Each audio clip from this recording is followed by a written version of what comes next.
Mesdames, Messieurs, bonsoir. C'est encore un honneur et un bonheur d'être en votre compagnie sur Info Télévision. Bienvenue au cœur de votre émission Le Grand Soir. Cette première livraison de la semaine qui se veut un tout petit peu triste, mais pleine de justice également, puisqu'on parlera dans le cadre de cette émission du vivre ensemble qui apparemment serait en danger du côté du Noun, où les populations Bamoun et Tikar en viennent aux mains pour une affaire de respect des traditions. On va essayer de démêler le faux du vrai de cette actualité. Mais avant, on parlera encore de violence puisque l'affaire Martinez-Zogo reste sur la table.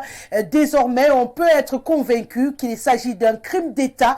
On va essayer d'analyser les arrestations récentes et anciennes autour de cette actualité et pourquoi pas se projeter sur les possibilités qu'aura donc la justice, pourquoi pas, de mettre la main sur tous les commanditaires de ce crime crapuleux. On parle de crime crapuleux, on parle du révérend Ola Bébé qui a été également lâchement assassiné en fin de semaine dernière. Il aura été l'un des panélistes de ce programme, j'allais dire de mes plateaux, c'est mieux de le dire ainsi, où il a eu l'occasion de laisser exprimer également son point de vue. On rappelle il officiait également dans une radio de la place puisqu'il était également animateur au-delà de présider à la destinée religieuse au niveau de l'église catholique orthodoxe. Une fois que je l'ai dit, il servira donc de mise en bouche à cette émission du Grand Soir.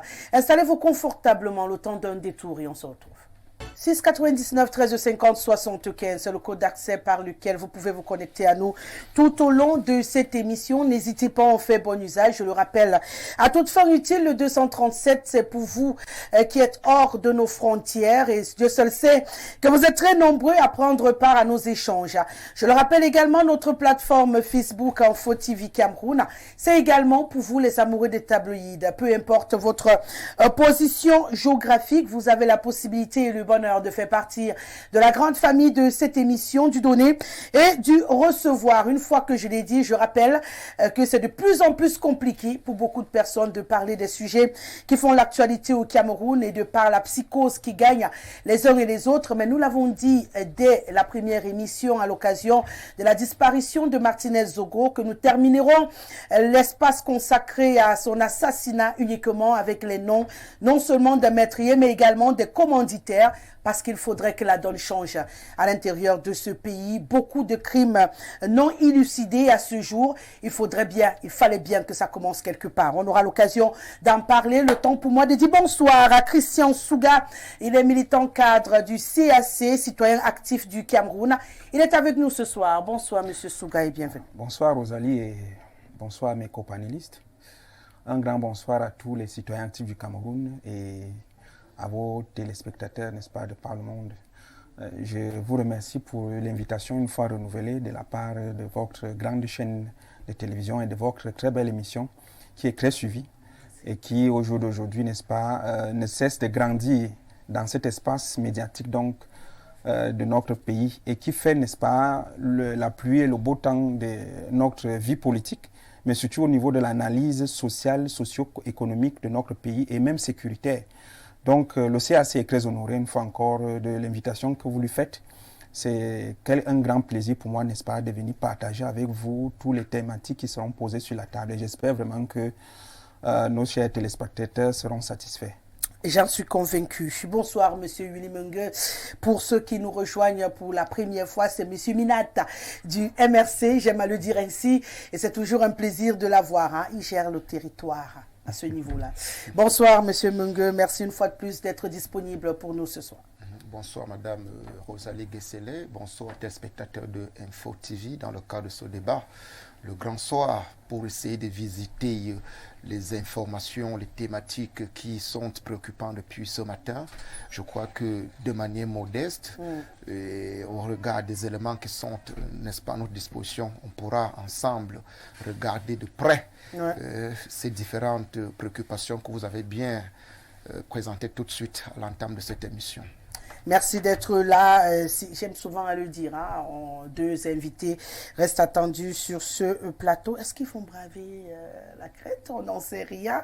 Mais toujours est-il qu'ils ont encore le temps de nous rejoindre, le temps pour nous de rentrer dans la mise en bouche de ce programme. Je le disais tout à l'heure à l'entame de cette émission. C'est depuis les premières heures de vendredi que le corps sans vie de Jean-Jacques Ola Bébé, pour les habitués de tous mes plateaux sur Info Télévision, du débat à 10h jusqu'en soirée. Pour ce qui est du grand soir, il a eu à écumer plusieurs de nos plateaux et c'est près de son domicile que son corps sans vie a été découvert donc aux premières heures du vendredi 3 février. On le rappelle, il était très proche de par le style et bien entendu la gestion des émissions de Martinez Zogo, ce qui a fait que beaucoup de personnes ont fait le lien. Il était déterminé également depuis l'annonce de son assassinat à mettre la main sur les informations autour du décès. D'ailleurs, il n'arrêtait pas tous les jours qui passaient pour ceux qui suivaient son actualité, tant dans les forats que sur les réseaux sociaux. Il a passé tout son temps à aller minute par minute. À chaque fois qu'il faisait un pas, il disait non, c'est pas ci, c'est pas ça. Et là, on a retrouvé son corps sans vie. On a envie de se demander, est-ce que c'est lié ou simplement quelqu'un aura profité de la circonstance ou de la tension actuelle au Cameroun pour en finir avec Ola Bébé? Il y a des questions qu'il faut se poser à chaque fois qu'il y a un cas d'assassinat. Parce que là, voilà un deuxième journaliste, un deuxième, au moins panéliste. Il faut rappeler que c'était un prêtre de l'Église orthodoxe, mais qui était très proche des médias, n'est-ce pas, pour donner son avis en tant que citoyen sur des questions de préoccupation d'intérêt général.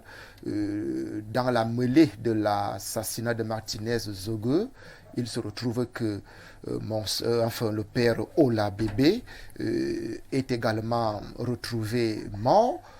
Il est retrouvé mort quelque part dans un quartier appelé Mbombo, si je ne me trompe pas, à Yaoundé, poignardé, des circonstances qui jusque-là ne sont pas, n'est-ce pas, élucidées. On ne sait même pas si une enquête a déjà été ouverte à ce niveau, tellement la situation sur l'assassinat de Martinez Zogo occupe tout l'espace en ce moment-ci. Mais il faut tout de même établir, n'est-ce pas, des parallèles entre le père Ola Bébé, paix à son nom, qui a été assassiné, et l'assassinat de Monseigneur Zogo. Il faut regarder que Ola Bébé était très critique sur la gestion, n'est-ce pas, sur la gouvernance publique. Il dénonçait aussi beaucoup. Il dénonçait il est arrivé de se positionner pour défendre certains cas très délicats également. Effectivement. Au Cameroun. Donc, ça veut dire qu'il avait quasiment le même profil que Martinez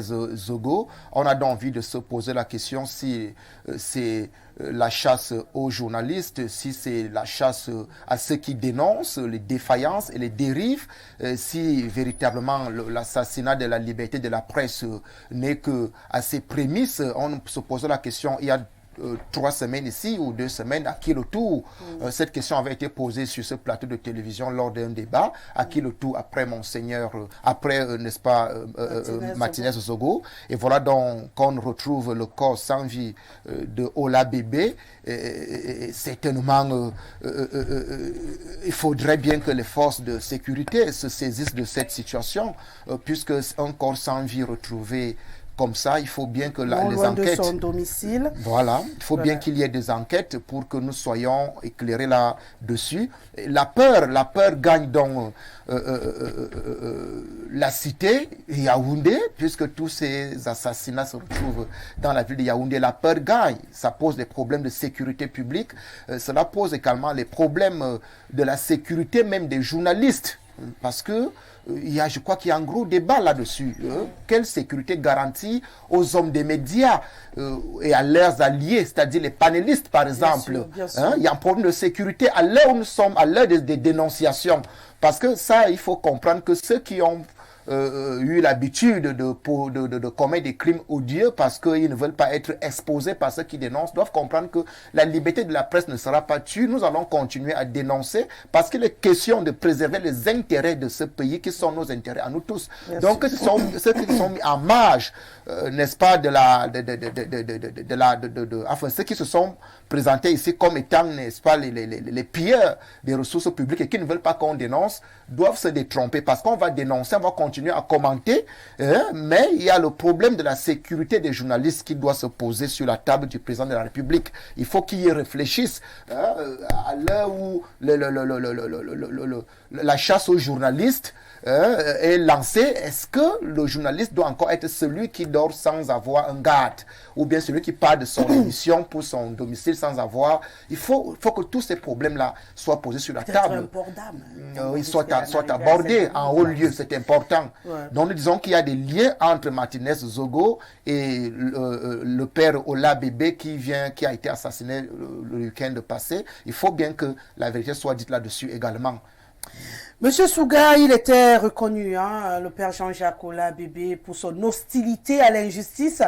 J'aimais souvent à le taquiner que t'aimes bien être monsieur justice, et il me disait c'est tout ce qui nous reste encore à faire au Cameroun, parce qu'à un moment donné, si nous on ne parle pas, personne ne parlera. L'environnement nous oblige aujourd'hui à parler et je n'ai pas peur. Je regardais encore ces dernières interventions en radio, il disait si je dois mourir pour ça, j'ai pas peur de mourir, mais il faut que ça change. Il a dit tellement de fois, et pour ceux qui sont dans les forats avec moi, ils ont vu la série d'informations qu'il a rendues publiques jusqu'à sa mort brutale. On a vraiment envie de se poser des questions si ça n'a pas un lien, ou on va dire aussi qu'il est possible que certains ont profité de la pluie, comme on dit à l'habitude, pour régler aussi leur compte. Tout est possible. Mais toujours est-il qu'on a un autre corps sous la main et qu'il faudrait également qu'on nous dise qu'il a tué. Actuellement, Rosalie, le Cameroun, nous sommes comme dans un Far West, où les hors-la-loi dictent, n'est-ce pas, carrément les lois. Et c'est même, on dirait, un défi qui lance à la République. C'est-à-dire qu'on le fait, on vous assassine, qu'est-ce qu'on va nous faire? À l'espace de moins d'un mois, 2 journalistes de renommée, n'est-ce pas, sont assassinés comme ça par des individus. Jusqu'encore, on n'a encore vraiment pas la véritable identification du premier assassinat crapuleux de Martinez Zogo, maintenant de Ola Bébé. C'est quelqu'un que j'ai eu à échanger avec lui dans justement le forum là. Et je me souviens d'une phrase qu'il avait écrite où il disait « Je ne suis pas un amuseur public ». C'est-à-dire qu'il avait une certaine pertinence dans ses analyses qui faisait en sorte que j'aimais le lire avec beaucoup d'intérêt. Parce que ça édifiait beaucoup tout ce qu'il disait. Et vous comprenez vraiment l'engagement dans lequel il était lancé, qui ne pouvait ne pas plaire, n'est-ce pas, qui ne pouvait que déplaire à tous ceux auxquels il dénonçait comme Martinez Zogo. Donc, on est dans un pays au jour d'aujourd'hui où ça craint. Ça craint pas seulement pour les hommes des médias que vous êtes, ça craint même pour les hommes politiques que nous sommes, ça craint même pour le citoyen parce que là, on est en train vraiment de voir la fragilité de la sécurité normalement qui devait être autour des hommes des médias, des hommes politiques et même des citoyens camerounais que nous avons souvent eu à souligner ici dans le passé. Donc là, maintenant, nous sommes en train de vivre dans cette insécurité-là que nous craignons qui, n'est-ce pas, de plus en plus est en train de faire asseoir une psychose au niveau de la population. Et ce qui fait que la démocratie, dont le président de la République prônait, parce qu'il disait une fois qu'il voudrait qu'on retienne de lui comme quelqu'un qui nous a apporté la démocratie. Cette démocratie-là, au jour d'aujourd'hui, elle est vraiment fragilisée. Parce que dans un État démocratique, on ne peut pas assister, n'est-ce pas, à des assassinats en ordre et en désordre comme ce qu'on est en train d'assister actuellement. Le Cameroun, aujourd'hui, est, sur le plan international, en train de montrer une image hideuse de sa démocratie derrière ces assassinats de ces hommes des médias. Et tous les médias au monde aujourd'hui sont braqués vers le Cameroun. Je suivais tout à l'heure là, du côté d'Abidjan, où des médias, n'est-ce pas, ne faisaient que parler du Cameroun, que de cette image de ces journalistes qui sont assassinés tous les jours au Cameroun. Ça craint vraiment. Et on se rend vraiment compte que le Cameroun est tellement fragile. Il est fragile dans sa démocratie qu'il voudrait instaurer. Il est fragile dans sa liberté d'expression. Il est fragile même dans sa politique qu'il devrait normalement faire asseoir pour que les Camerounais se sentent en sécurité.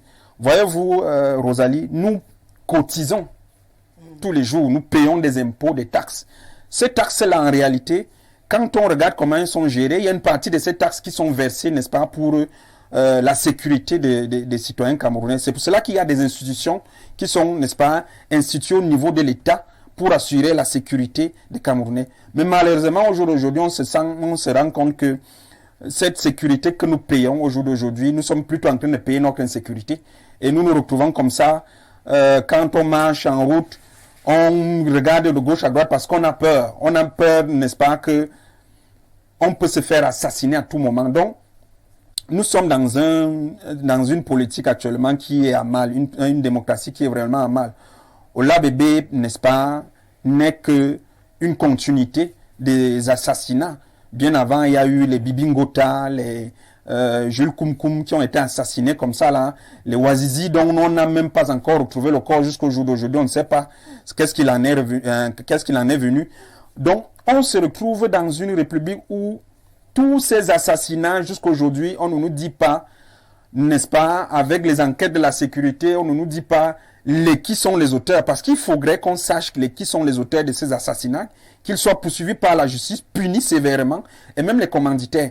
Donc jusqu'à présent, nous restons dans un suspense total, parce que on espère vraiment que ce soit l'assassinat de Martinez Zogo, que ce soit l'assassinat d'Ola Bébé, n'est-ce pas, nous aurons une réponse très rapide. On va sûrement entrer en profondeur en parlant tout à l'heure du cas Martinez Zogo, le temps de rendre cet hommage bien mérité au révérend Jean-Jacques Ola Bébé. Bonsoir, monsieur Émile Messi.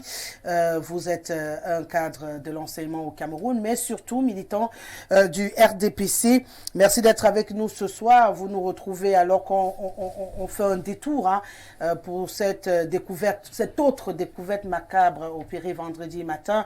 Le corps du révérend Jean-Jacques Ola Bébé, on le rappelle, il était de l'église catholique orthodoxe du Cameroun, mais également un homme, je vais dire, de la société civile, défenseur des droits de l'homme, et surtout, il avait une horreur des fossoyeurs de la fortune publique. C'était son leitmotiv. Il ne ratait pas une occasion de se lâcher dessus.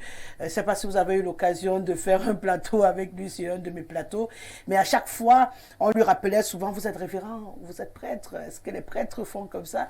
Et il disait, moi j'ai oublié tout cela depuis, il faut que ça change. Il sera peut-être pas là quand ça changera, mais on est bien triste aujourd'hui de voir une voix qui portait au moins ce qui n'avait pas peur de dire à haute voix ce que les autres disent tout bas, s'en aller aussi brutalement. Bonsoir Rosalie, bonsoir aux co-panélistes, bonsoir aux millions de téléspectateurs d'Info TV. C'est avec beaucoup de tristesse que j'ai aussi appris cette mauvaise nouvelle une fois de plus. Je m'associe à tout ce que vous avez dit pour présenter mes sincères condoléances à la famille nucléaire du défunt et à toute la communauté de l'Église catholique orthodoxe, vous l'avez dit. Aux médias, puisqu'il était devenu un homme de médias. Je crois bien qu'on a fait beaucoup de plateaux ici. Je crois que pendant ce moment de tristesse, nous ne pouvons que s'incliner devant tous ces événements malheureux et demander au Seigneur de nous venir en aide, de soutenir les familles éprouvées pendant ce moment aussi difficile. Mais ce que je voudrais dire, c'est que on doit s'interroger sur ce qui se passe au Cameroun en ce moment. En moins d'un mois, Martinez Zogo, qui est assassiné dans des conditions qui restent encore totalement floues pour nous autres, voilà encore un homme de Dieu. Bon, qu'est-ce qui se passe? On ne peut que se poser des questions. Qu'est-ce qui se passe? Ma petite idée me renseigne tout simplement que c'est un plan mafieux qui est en train de se mettre en exécution. Les gens ont des mauvais desseins pour ce pays. Malheureusement, il se trouve également que lorsque vous faites couler le sang, peut-être parce que vous voulez mettre le pays en difficulté, parce que vous voulez mettre le régime en difficulté, parce que vous voulez mettre des gens en difficulté. Non, c'est vous-même d'abord. Le premier maudit, c'est vous-même. Ceux qui font des recommandations pour ces crimes-là et ceux qui exécutent, qui sachent qu'eux-mêmes vont périr pire que cela. Donc, moi, je voudrais qu'on voit quand même l'aspect sur l'angle des petites batailles mafieuses. Parce que prendre tout le Cameroun, c'est peut-être donner aussi beaucoup d'influence à ces gens-là. Bien sûr, dans ces conditions-là, nous ne pourrions être rassurés que si l'État qui a le monopole de la violence prend ses responsabilités, c'est-à-dire quoi? Traquer tout cela et les présenter à la justice. Avant même de les présenter à la justice, que les enquêtes éclaircissent de quoi il est question. Pourquoi ces gens-là s'acharnent contre... Bon, on ne sait pas. Est-ce que c'est parce qu'ils ont dit ceci? Est-ce que c'est parce qu'ils ont dit cela? Est-ce que c'est dans ce cafouillage-là qu'on voudrait faire croire à l'opinion que c'est ceux qui disent revendiquer la justice, c'est ceux-là qui sont poursuivis? Vous avez d'autres dire, est-ce que c'est des règlements de compte? Qu'est-ce qui est recherché dans tout cela? Mais moi, je ne voudrais pas croire que nous sommes déjà tous en insécurité. Mais que l'État qui a le monopole de la violence et nul ne doit se prévaloir de sa propre turpitude. Que l'État sévisse et que très rapidement, nous sommes dans un contexte où si vous faites chose même dans une chambre, les gens sont au courant. Les gens voient. L'État a tous les leviers pour comprendre ce qui ne va pas. Moi, j'ai dit, le chef de l'État est interpellé là-dessus. Parce que c'est à lui que le peuple a fait confiance. En lui confiant ce mandat qui va à expiration d'ici 2025. Si c'est une question de positionnement des clans et de ceci, cela, mais vraiment, nul n'est au-dessus de la loi. Nul n'est au-dessus de l'État. Moi, j'ai dit que la sérénité revient très rapidement, que ceux qui sont en charge, les institutions républicaines, prouvent, même si, peut-être qu'on en reviendra tout à l'heure, on a eu l'impression que cette frange, ou alors ceux qui sont au service de cette institution, n'agissaient plus forcément en conformité avec cette institution, mais pour des comptes privés, mais que la lumière soit faite très immédiatement, parce que les individus passent, les institutions restent permanentes. C'est clair. Vous comprenez? C'est pour ça qu'il faut faire très attention entre ce que les individus font et qui doivent être sévèrement punis et les institutions qui sont appelées à rester stables, quel que soit ce qui anime ces institutions à un moment donné. On va sûrement s'ouvrir un peu plus dans le cas Martinez Zogo. Je rappelle que Jean-Jacques Ola Bébé était également originaire de la Lequier, qu'il avait 41 ans. C'était un jeune monsieur. Son épouse, d'ailleurs, a essayé d'éclairer un tout petit peu que depuis quelques jours, il racontait qu'il était suivi et on n'avait pas pris au sérieux jusqu'à ce qu'on l'appelle aux premières heures du matin pour lui annoncer qu'à quelques encablures de la maison, on avait retrouvé la dépouille de son époux. Voilà une autre famille dans la détresse au Cameroun. Comme vous le dites, ça craint. Il faudrait peut-être qu'on fouine un tout petit peu pour comprendre pourquoi ça craint. Vous parliez peut-être des batailles mafieuses. On va essayer de comprendre pourquoi les batailles mafieuses maintenant et quel intérêt on a à décimer tout le monde pour y arriver. Qu'est-ce que c'est censé apporter en plus, tant nous sommes tellement nombreux, les hommes de médias, à parler. Est-ce que éteindre quelques personnes, ça va éteindre la voix du peuple? J'en sais rien. On parlera sûrement dans le cadre de ce crime d'État, comme je l'appelle désormais, au Cameroun, pour le cas de Martinez Zogo. Permettez-moi de faire parler quelques téléspectateurs fidèles et qui ont quelque chose à dire également sur ce premier arrêt. Bonsoir Tata Rosalie. Elle a ajouté Coco, hein? Tata Coco. Rosalie, vendredi, on a coupé le courant, délestage, elle pleure. Elle dit, vous êtes suivis dans le monde entier. Un coucou à Willy du MRC. C'est Chimène qui nous écrit depuis Jouvence. Okay. Voilà, vous avez une fan du côté de Jouvence, Monsieur Mung. Et c'est une fan. Donc. Voilà. Émile Messi, tu as très bien parlé. Merci. On t'attendait au tournant. Ça veut dire que si tu démarrais cette émission avec une phrase déplacée, je crois que tous les téléspectateurs t'attendaient. Je le dis peut-être en souriant, mais je suis très triste hein, parce que Ola Bébé et moi, on a partagé des petits moments de convivialité à plusieurs reprises. J'ai été très choquée vendredi lorsque j'ai appris son décès. Ça m'a donné un bon coup de froid quand même derrière le dos. Mais bon, j'ai pris la résolution d'aller jusqu'au bout. Je vais partir jusqu'au bout. Mais il faut reconnaître que lorsqu'on a des personnes aussi proches qui tombent à gauche et à droite, il y a de quoi créer un tout petit peu de stress quand même. Voilà, j'ai connu ce frère et ami lors d'une émission de faits de société dans une chaîne concurrente à Essos que présentait mon ami Kiki. Ola, très acrimonieux contre ce régime pyromane dans sa malgouvernance satanique. C'est, ouah, adieu, c'est Adieu bro, c'est Massor Thomas qui nous écrit ce soir. Bonsoir sur le plateau. La sécurité qu'on parle, c'est eux qui organisent les assassinats des gens. Regardez Martinez qui criait devant la brigade. Ils étaient où? C'est Ngono depuis Ekounou qui nous écrit. Bonsoir Rosalie. Dans toute cette histoire que l'on donne juste le nom de Martinez Zogo à l'immeuble Essingan. Les Singang ne sont pas des assassins, donc on donne seulement son nom à l'immeuble. Salut, c'est Fendi. Moi, ce que je crois, c'est que tous les suspects doivent être d'abord arrêtés. On ne veut même plus qu'on les écoute. Donc, Fendi trouve que maintenant, dès que tu es suspect, on doit seulement t'appréhender. Et après, le reste, on va voir après. On ne veut même plus comprendre tout ce qui est dit autour. Vraiment, Rosalie, le raisonnement d'Émile Messi m'impressionne. Vraiment, je garde le même cas, qu'il garde le même cap. Voilà, c'est Gauthier depuis Mindong à Yaoundé qui s'exprime. C'était la mise en bouche. On va rentrer tout de suite dans le cas qui nous préoccupe depuis le 17 janvier dernier où il a été noté, porté disparu au Cameroun. J'allais dire où sa dépouille a été retrouvée après quasiment 4 jours d'interpellation sur ces différents plateaux où on appelait à ce qu'on le retrouve. On l'a retrouvé dans un piteux état. Martinez Zogo, il a fallu beaucoup de temps de tractation, de tournure et surtout beaucoup de voix, tant les politiques, les médias, la société civile.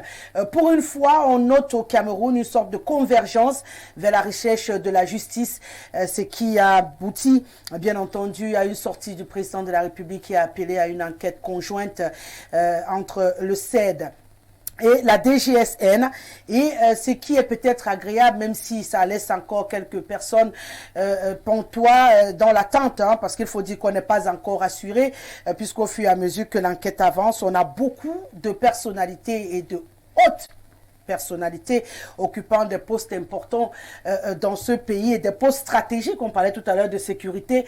Lorsque la sécurité devient l'insécurité, Monsieur Mengue, ça peut faire peur. Et à partir de là, on est obligé de se dire l'État est en danger parce que là, on a un crime d'État qui a été perpétré. Justement, je crois que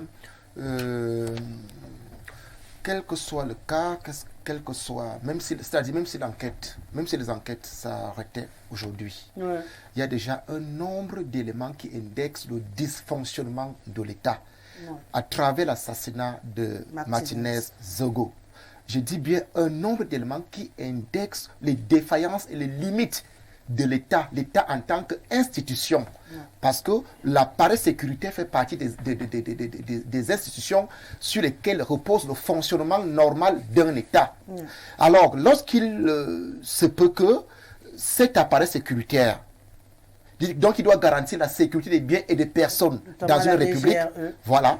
Et quel appareil sécuritaire? La Direction générale du renseignement extérieur, qui est le centre du renseignement de l'État, les yeux et les oreilles de l'État, aussi bien à l'intérieur qu'à l'extérieur, utilisant la ressource stratégique de l'État en matière de renseignement.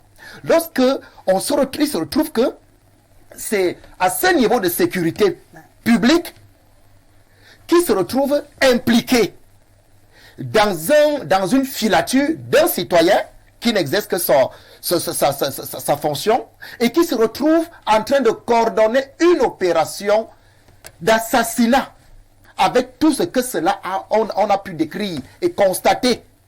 Automatiquement, l'État est en insécurité. Les populations sont en insécurité. Quand on va au détail de cette filature, de cet enlèvement, et pouvoir comprendre que c'est devant une unité de gendarmerie que Martinez Zogo est enlevé. Et ce n'est pas une unité de gendarmerie qui est dans un bosquet. Quand vous regardez bien la façade principale, en plein goudron, et ce n'est pas à 2 h du matin, c'est à 20 h. Ça veut dire que tout le Cameroun est encore debout. Cela pose un autre problème de sécurité en dessous. Pour dire que, à travers l'assassinat de Martinez Zogo, le Cameroun a un gros problème, c'est-à-dire la sécurité a été mise là à l'épreuve. Pourquoi? Ce n'est pas parce que les moyens manquent à l'appareil de sécurité pour faire son travail. C'est parce que l'appareil de sécurité a été orienté ailleurs. Elle n'a plus sa mission, c'est-à-dire garantir la sécurité des biens et des personnes. On a transformé les missions de l'appareil sécuritaire, qui sont devenues des missions de renseignement politique, qui sont devenues des missions de matraquage de ceux qui veulent dénoncer. C'est-à-dire, l'appareil sécurité a été phagocyté, absorbé par les clans. J'aime parce que mon ami Messi évoque la guerre des clans. Nous avons pendant longtemps dit ici que M. Biya a laissé les gars s'engraisser. Les monstres devenus aujourd'hui incontrôlables. Incontrôlables au point où ils contrôlent même les institutions essentielles. L'appareil sécuritaire. S'il faut aller dans les données de Reporters sans frontières, autant pour moi, qui dit avoir eu accès aux éditions, la justice est impliquée du haut niveau de cette histoire.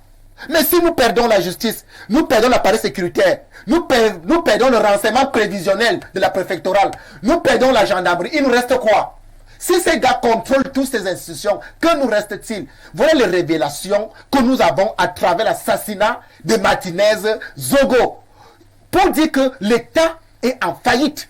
C'est la faillite de l'État. C'est la raison pour laquelle il est question, je veux vraiment le dire, ne soyons plus du MRC, du RDPC, de ceci. Il est question pour cette situation, pour sauver la République, de faire bloc derrière le président de la République. Parce que ce n'est que lui, en ce moment-ci, ce n'est que lui, comme lui-même, il sait comment il les a engraissés. Il sait comment il les a maintenus là. Il saura comment les dégraisser. Il saura comment les extraire, les extirper de là. Il est recommandé que le président de la République, au regard de l'enquête qu'il a instituée, parce qu'il ne fait même plus confiance à la justice, parce qu'il faut comprendre que si la justice était encore confiante, si elle avait sa crédibilité, si elle n'est pas impliquée dans cette histoire, c'est la justice qui aurait dû se saisir du problème. On aurait eu une enquête judiciaire. Automatiquement, mais on n'en est pas là, on est même loin de là. Parce que, je dis non, il faut bien que cette enquête qui a été initiée par le président de la République, il a l'obligation de permettre à ce que toute la lumière soit faite pour qu'au moins les Camerounais se rassurent que l'État ne sort pas perdant dans toute sa puissance dans cette histoire, pour se rassurer que les réseaux et les clans n'auront pas raison sur l'État. Ouais. C'est pour ça que c'est une affaire qui unit tous les Camerounais. Vous avez vu la marche de Paris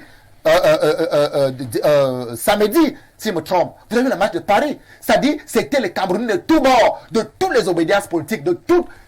Mais derrière un seul mot, quand ils disent nous réclamons, nous voulons la justice, nous voulons juste pour ce que nous voulons nous rassurer que l'État existe. C'est ce que ça signifie. Nous voulons nous rassurer que nous avons notre sécurité. On va se rassurer que les monstruosités et l'horreur et tout ce que ça ne doit pas faire le lit dans une cité. C'est ce qu'on ressent à travers le message de justice derrière Martinez Zogo. On peut se poser la question pourquoi on a pu marcher à Paris, pourquoi on ne marche pas à Yaoundé. C'est le problème. C'est parce que nous avons été apeurés. Nous sommes apeurés. Pourquoi l'appareil sécuritaire, j'ai dit qu'elle a omis ses missions. Personne ne peut marcher à Yaoundé parce que l'appareil sécuritaire viendra vous en empêcher. Aujourd'hui, donc, on est à l'épreuve. À l'épreuve de comprendre que tous les segments dans une démocratie sont importants. Tout le monde a son rôle dans une démocratie. Monsieur Biya n'aurait pas dû se retrouver seul aujourd'hui. Je vous dis, si vous entrez dans sa tête aujourd'hui, il a peur. Il a peur parce que c'est l'homme qui parle dans son oreille qui se retrouve impliqué au haut niveau dans une histoire qu'on ne peut pas décrire. Et c'est compliqué, Monsieur Messi, vous le disiez dans votre première prise de parole, c'est l'État qui est quasiment en danger dans des batailles, peut-être des batailles mafieuses, je ne sais pas. Mais toujours est-il qu'aujourd'hui, on a un homme de médias qui nous sert peut-être de pilier pour donner un bon coup de pied dans la fourmilière. Et malheureusement, ce coup de pied nous laisse entrevoir des horreurs. On se serait attendu à tout, sauf à cette dimension quand même des interpellations au Cameroun. Peut-être, je suis convaincu là-dessus que nous ne sommes peut-être pas encore arrivés au point où nous disons que l'État est en faillite. Ouais. Mais nous disons que l'État doit prendre ses responsabilités. Ouais. Quand vous parlez de crimes de l'État, de ma petite analyse, il faut faire une différence. Au départ, l'assassinat de Martinez Zogo n'est pas un crime d'État. Mais la progression, avec l'allure que ça prend, avec des informations qui nous parviennent de part et d'autre, ça peut prendre des allures de crime d'État. Au départ. Pourquoi? Parce que quand nous disons crime d'État, c'est-à-dire, on a dit la toute-puissance revient à l'État. Oui, la sécurité publique, la protection est ceci. Mais pour que cela arrive, il y a ce qu'on appelle également la raison d'État. L'État peut poser certaines choses sans avoir besoin d'expliquer quoi que ce soit. Mais là, nous avons l'impression, avant l'aboutissement des enquêtes, que des individus ont posé des actions et ils ont infiltré, justement, ce que j'appelais tout à l'heure la mafia. Justement, la mafia, vous savez, c'est en Italie que nous avons connu le fonctionnement de cette nébuleuse-là. En fait, c'est une organisation secrète qui vise à infiltrer tous les secteurs de la vie nationale au fin de contrôler le pouvoir. Vous comprenez un peu? Donc, la mafia va donc infiltrer le politique, va infiltrer l'économie, va infiltrer le social, un peu partout. Juste pour avoir le contrôle de tous ces secteurs-là. Et pouvoir donc activer sur des leviers de tous ces secteurs-là pour avoir ce qu'on a vu là. C'est-à-dire que on utilise les services de l'État aux fins privées qui n'ont rien à voir avec l'État. Et c'est justement en ce moment-là que le danger donc devient plus proche. Et c'est là où j'attire également votre attention sur ce que j'ai appelé tout à l'heure les institutions qui sont permanentes et immortelles. Et les actions des individus qui sont à des responsabilités données à un moment donné à cet État-là par rapport à ce qu'ils font, qui n'engagent pas l'État par moment. C'est pour cela donc que dans un État de droit, la justice doit s'ébranler pour prendre cela, que cela réponde de leurs actes. Et c'est là où l'État se détache donc de ceux-là qui ont trahi cet État pour qu'ils assument. Et c'est à ce niveau que nous restons lucides en disant que on ne peut pas imaginer que l'État soit en faillite pour l'instant. Parce que lorsque nous disons le chef de l'État, il est l'unique. Il est le seul qui détient le pouvoir du peuple. Vous allez parler de la DGRE, vous allez parler de ceci. C'est lui seul qui doit dire que voilà ce que je pense. Et à ce niveau donc, l'État doit prendre ses responsabilités. Prioritairement, le chef de l'État doit venir mettre un terme à toute cette suspicion. Je suis d'accord avec Willy Munger. Parce que cette mafia, j'ai lu dans les réseaux sociaux, on l'appelle la pieuvre. Oui, on pourrait. Oui, ça veut dire que c'est quelque chose. Il y a beaucoup de tentacules. Non, je dis justement des tentacules. Ça infiltre tous les niveaux. Je vous ai dit que même dans le politique, l'économie, le sport, ça va avoir juste le contrôle de telle sorte que lorsqu'on veut une information à un niveau donné, qu'on l'ait facilement. Et lorsqu'on veut faire ce qu'on veut dans ce milieu-là, on le fait. Je reste avec vous, M. Messi. Est-ce qu'on ne va pas se dire que l'étendue où c'est arrivé aujourd'hui, où je ne vais pas dire heureusement ou malheureusement l'assassinat de Martinez Zogo vienne faire sortir une partie visible de cet iceberg, est-ce qu'on ne va pas se dire que pour prendre le temps et venir pénétrer autant les institutions, c'est une mafia qui est installée depuis. Ça ne peut pas être quelque chose qui date d'un jour ou de 2 jours. Oui, nous sommes d'accord avec vous. C'est pour cela que il faut dire que vous avez parfaitement raison. Lorsque le chef de l'État, Paul Biya, accède au pouvoir en 1982, lorsqu'il prône la rigueur et la moralisation, tout de suite il est combattu. Ça, il faut le dire. Jusqu'aujourd'hui, prenez des étapes, les secousses, les histoires de G11 et tout ce que vous savez là. C'est une machine qui est bien mise en place pour que tous ces réseaux, la franc-maçonnerie, la rose-croix, tous ces mots qui gangrènent notre État, ce n'est pas des choses à prendre à la légère. C'est des moyens pour influencer le pouvoir par d'autres mécanismes. Or que ce que l'État doit, les mécanismes qui sont en place pour le bon fonctionnement de l'État, ce n'est pas aujourd'hui que cela a commencé. Nous sommes d'accord. Et le combat du chef de l'État, c'est à ce niveau qu'il faut faire attention. Si nous sommes dans une république, alors là, voici comment les institutions doivent fonctionner. D'où donc ce combat qui est en permanence. Et cette fois-ci, ce combat a pris une autre orientation. Justement, on serait attendu face à une telle situation qu'on ait une enquête judiciaire. Mais là, nous avons une enquête administrative. Non. Est-ce qu'on peut se dire que le président ne fait plus confiance à sa justice? Non, s'il vous plaît. s'il vous plaît. Oui. Dans le principe de la séparation du pouvoir, l'enquête administrative n'impacte pas sur le judiciaire. Oui. L'enquête administrative, tout compte fait, est remise au procureur, c'est-à-dire à la justice. L'administratif il devrait suivre dès le début, le procureur. Il le fait déjà. Ah, d'accord. Vous faites l'enquête administrative, vous le remettez au procureur qui le met dans le tiroir et il recommence à zéro. C'est l'erreur que nous faisons dans les médias. Quand nous disons que c'est une enquête administrative qui a été ouverte, et si vous lisez le premier communiqué du président de l'État, il dit que ceux qui sont soupçonnés d'être coupables soient présentés aux juridictions compétentes, c'est-à-dire à la justice. Ce n'est pas lui qui va donner les sanctions, le chef de l'État. Non. Mais il dit que toute la lumière soit faite. La gendarmerie est où? La police est où? Associez-vous pour que nous ayons la lumière et que les coupables soient présentés à qui? Au judiciaire. Voilà, c'est-à-dire que les deux ne sont pas séparés. Mais nous avons été rarement habitués à ce procédé au Cameroun. Vous le savez très bien. Dans les précédentes affaires, immédiatement, ça a toujours été la justice qui s'auto-saisit, qui contrôle du début jusqu'à la fin. Et pourquoi cette fois, on n'a pas une implication visible et palpable de la justice? Non, non, non. Je crois que le procureur de Mfossé, c'est un dossier. Ça. La justice a sa façon. Qu'est-ce qu'il en a fait jusqu'ici? C'est pour ça que j'ai dit que... Il a fallu que le président fasse une sortie pour qu'on commence à voir les résultats. Permettez un peu. La justice... c'est de particulier. La justice appuie sur ce qu'on appelle des procédures. C'est même ça qui nous tue dans le pays. C'est pas ça le problème, même sinon on ne va pas inventer. La justice a des procédures, ça fait que la justice appuie sur quoi? Sur ce qu'on appelle le droit. C'est pour ça qu'on vous dirait que très souvent la justice n'est pas juste.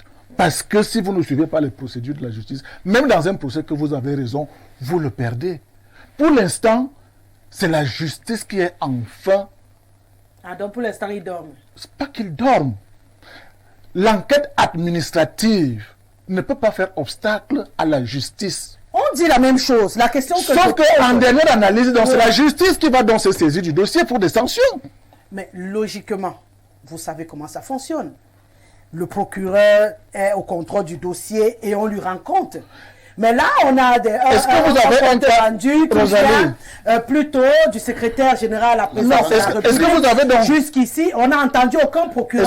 Est-ce que vous avez souvenance que quelqu'un a été condamné par la présidence de la République à la suite de ces enquêtes administratives? C'est pour ça que j'ai dit que lorsque vous finissez votre enquête, vous remettez votre rapport à la justice, au procureur, qui va donc voir la gravité des faits. S'il faut donc maintenant garder les personnes soupçonnées, puisqu'il y a le principe du contradictoire et tout le monde bénéficie de la présomption d'innocence, ça c'est des principes et c'est des procédures. Maintenant, donc, le procureur va se saisir, il ne va pas recevoir des instructions que condamner ceci. Non. La justice donc se met en branle pour voir effectivement que les faits qui pèsent sur les présumés coupables sont réels. Et là, donc, ils vont dire le droit avec les condamnations qui vont suivre. Donc, ne donnez pas l'impression que c'est le chef de l'État qui va condamner les coupables de ces assassinats. Non, le rapport sera remis à la justice pour faire donc le travail. Mais les éléments d'enquête, la gendarmerie et la police, qui sont aussi des officiers de police judiciaire, doivent faire leur travail pour que le procureur voit clair sur le dossier. C'est ce qu'il faut comprendre. Bon, Monsieur Souga, ce qui est bien, c'est que nous, chaque fois que le président de la République a demandé quelque chose, c'est à lui qu'on rend compte. Ce n'est pas nouveau dans notre pays, on est habitué. Il va présenter le dossier à la justice. À tous les niveaux, oui, il va d'abord recevoir, et je crois même qu'il a même déjà reçu. Sans préjudice sur l'action du procureur. Le communiqué du président de la République est clair. On a dit pour la haute information du président de la République. Ça veut dire quand la gendarmerie... Ça veut dire qu'il suit personnellement le dossier, lui, en tant que chef de l'État. Ça veut dire que c'est lui qui va juger. Les deux communiqués jusque-là qui sont parvenus à présenter. C'est l'intérêt qu'il apporte à l'affaire. Mais la justice, c'est à côté. Non, je ne veux pas qu'on distrait l'opinion. Je ne veux pas qu'on distrait l'opinion. Non, c'est comme le chef de l'État apporte un intérêt personnel au dossier. C'est la haute information du président de la République et non pour que... Oui, ça, les communiqués sont clairs. Ça, c'est l'information. Au terme des enquêtes préliminaires. Et nous disons que ça, ce n'est que l'information. La gendarmerie et la police devront rendre compte au président de la République la haute information. Bien sûr. Le communiqué est clair. Ça veut dire que pour les sanctions, la justice a été mise dans... Ce n'est pas pour les sanctions, la haute information juridique. La haute information ne peut pas dire les sanctions. Et si la justice est mise entre parenthèses, monsieur... Et le même communiqué c'est parce que la justice les présumés coupables seront présentés devant les juridictions compétentes. Ça, c'est ce que dit le communiqué. Il faut comprendre ça. Ça, c'est pour son information. Maintenant, l'action de la justice devrait se mettre en branle. Malheureusement, ce n'est pas ce que dit dans le communiqué. C'est ce que dit effectivement le communiqué. On peut relire le communiqué. Oui, si la régie a le communiqué, qu'on nous fasse relire le communiqué. Et que pour la haute information, les présumés coupables soient présentés devant les juridictions compétentes. C'est ça que dit le communiqué aussi. Je crois que la discussion à ce niveau n'a pas besoin d'être. Parce que parce que le niveau dit la haute information ne veut pas dire la justice. Pourquoi je le dis? Le président de la République attend ce qu'il a demandé. Et logiquement, lorsqu'on a une affaire telle que celle-là, le procureur s'autosaisit spontanément. Il a fait. Non, on attend sa part de travail. Pour l'instant, le CED et la DGSN travaillent pour livrer son compte rendu au président de la République. Que la justice nous montre ce qu'ils ont trouvé depuis qu'ils ont commencé. Parce qu'ils ont commencé dès le jour où on a retrouvé la dépouille, monsieur Messi. Jusqu'à aujourd'hui, ils n'ont pas encore dit ce qu'ils ont trouvé. Aucune communication. Mais le CED et la DGSN nous ont déjà dit ce qu'ils ont trouvé. Donc, ça veut dire qu'il y a un problème. Avec notre justice, ils ont continue. Oui, ils nous ont dit. Ils disent tous les jours ce qu'ils trouvent. Est-ce qu'ils ne disaient pas? Le secrétaire général, la présidente de la République, a dit que les hautes personnalités sont déjà interpellées. D'autres gardés même. Est-ce qu'on a inventé, monsieur Messi? Ils nous ont déjà dit ce qu'ils ont trouvé. Nous, on a même vu. On a même arrêté l'autre ce matin pour aussi aller l'écouter. À 5h12. Tu n'étais pas au courant. Tu sais que les gens ont d'abord dit la rumeur. Moi, je ne dis pas la rumeur. Moi, je n'ai pas annoncé la rumeur. Maintenant, moi, j'annonce que vrai, il est au CED. Même si Willy même a des informations à donner à cette CED-là, il peut aussi se rendre là-bas. Oui, c'est comme ça que mon frère Martinez Zogo est parti donner, non? Voilà. On lui a dit que papa, tu as donné. Il a eu le résultat. Bon, oui. Donc, vous dites aussi à Meng de parti donné. Quand il ne voit pas encore comment on a trouvé qui a tué Martinez. Bon, pour qu'après lui aussi, on la ligne derrière Martinez, c'est ça? Moi, je ne suis pas assez avancé. Voilà, monsieur Souga. Vous ne pouvez pas être informé. Est-ce que vous pouvez être informé? Je sais que ça vous gêne beaucoup. Et je comprends même. Je vous dirais même que ceux du NPC qui passent sur le plateau aujourd'hui. Ne désinformons pas l'information. Moi, j'admire votre morale. Moi, j'ai l'impression que vous désinformez. La haute information ne veut pas dire que le président va prendre des sanctions. Il n'y a aucune désinformation. Les arrestations sont en cours. Et les noms circulent. Ce n'est pas dans les officines sous table. Les noms circulent de manière officielle. Les corporations qui sont les institutions qui sont interpellées. On connaît les noms. Et je vais les citer tout à l'heure, les noms qui sont déjà officiellement cités. On n'est pas là pour faire dans la langue du bois. Oui, monsieur Souga. Rosalie. Nous sommes au cœur de l'État. Notre frère Martinez Zogo a réussi à nous faire plonger dans les méandres de notre État, les vrais secrets d'État. Et ça fait froid au dos, parce que lorsqu'il le disait tout à l'heure, on savait qu'on était en sécurité, mais on commence à s'inquiéter. Et même le président n'est même pas en sécurité. Il faut savoir que Martinez Zogo est un homme vraiment puissant. Il faut le reconnaître. Et que son cadavre est amer. Oui. Très amer. Parce que quand ce monsieur-là prenait parole, beaucoup ne l'écoutaient pas. Et les gens étaient même divergents dans la façon de l'écouter. Mais au jour d'aujourd'hui, Martinez a réussi à fédérer, à unir les Camerounais parce que tous nous réclamons justice. Oui. Tous. Rosalie, ceux qui ont commandité son assassinat ne pensaient pas que l'assassinat de Martinez allait mettre en ébullition le Cameroun et même le monde. Parce qu'il n'y a pas que le Cameroun au jour d'aujourd'hui qui réclame justice, mais le monde. Qui était Martinez Zogo? Vous savez, je vais un peu expliquer aux téléspectateurs ce que veut dire mafia. Parce que on emploie ce terme-là, mafia, la mafia. La mafia est partie de quoi? C'est parti du fait que un criminel italien qui avait l'habitude de tuer les enfants des autres, parce que c'est comme ça les criminels, il s'est donné ce droit-là. Et donc un jour, pendant qu'il est dans son véhicule, et qu'il gare son véhicule pour aller appeler dans une cabine, il était filé par un autre véhicule d'autres criminels. Quand il entre dans la cabine pour appeler, l'autre groupe de criminels est venu et a mitraillé sa fille dans le véhicule. Alors, lui dans la cabine ne pouvant rien faire, il a crié en italien « ma fille », c'est-à-dire « ma filia », qui veut dire « ma fille », parce que le mot « mafia » vient de « ma fille ». Donc, au lieu de dire « ma filia », il a dit « ma filla ». C'est ça qui est devenu mafia. Donc, au Cameroun, aujourd'hui, on se rend compte que cette puissante organisation fait partie de la vie politique, économique, sociale, culturelle même du Cameroun. Parce que quand vous regardez notre sécurité qui est mise en mal, ça veut dire que ces gens ont réussi à contrôler tout cet appareil-là. Oui. Ils sont tellement puissants au point où ils sont capables de donner des ordres au directeur des renseignements généraux du Cameroun. Mais c'est très grave. Un commissaire divisionnaire. C'est très grave. Vous voyez, Rosalie, je parlais tout à l'heure que nous, les Camerounais, au jour d'aujourd'hui, on est en train de se rendre compte que, au lieu qu'on finance notre sécurité, nous sommes en train de financer notre insécurité. Parce que c'est ce que ça veut dire. Lorsque vous avez un État, et ça nous donne même raison, de toutes les dénonciations que nous avions souvent eu l'habitude de faire ici, là, il ne fallait pas laisser certaines personnes à des postes de responsabilité. On les a tournés. Ils ont pris le temps de tisser donc justement ces tentacules-là. Donc au jour d'aujourd'hui, l'État du Cameroun se retrouve à mal. Et moi, je fais quand je regarde ces hautes personnalités qui au jour d'aujourd'hui sont indexées, certaines même sont même aux arrêts, je dis, Goliath ne savait pas que c'est un lanceur de fronde qui allait le mettre KO. Les grandes personnalités là ne savaient pas que c'est un journaliste comme Martinez Zoro qui allait les mettre aujourd'hui à mal. Parce qu'ils sont à mal. Quand vous suivez les informations qui sont sorties, c'est ceux qui sont déjà arrêtés. On nous a dit qu'un avait demandé la Bible. Donc ils connaissent Dieu. Ils connaissent Dieu. Quand ils donnent des ordres pour aller assassiner, ils ne connaissent pas Dieu. Mais quand ça revient vers eux, ils commencent à dire Dieu. C'est terrible. Hein? C'est vraiment incroyable. C'est-à-dire que, vous voyez, le mafieux, quand il fait du mal aux autres, il ne se rend pas compte du mal qu'il fait aux autres.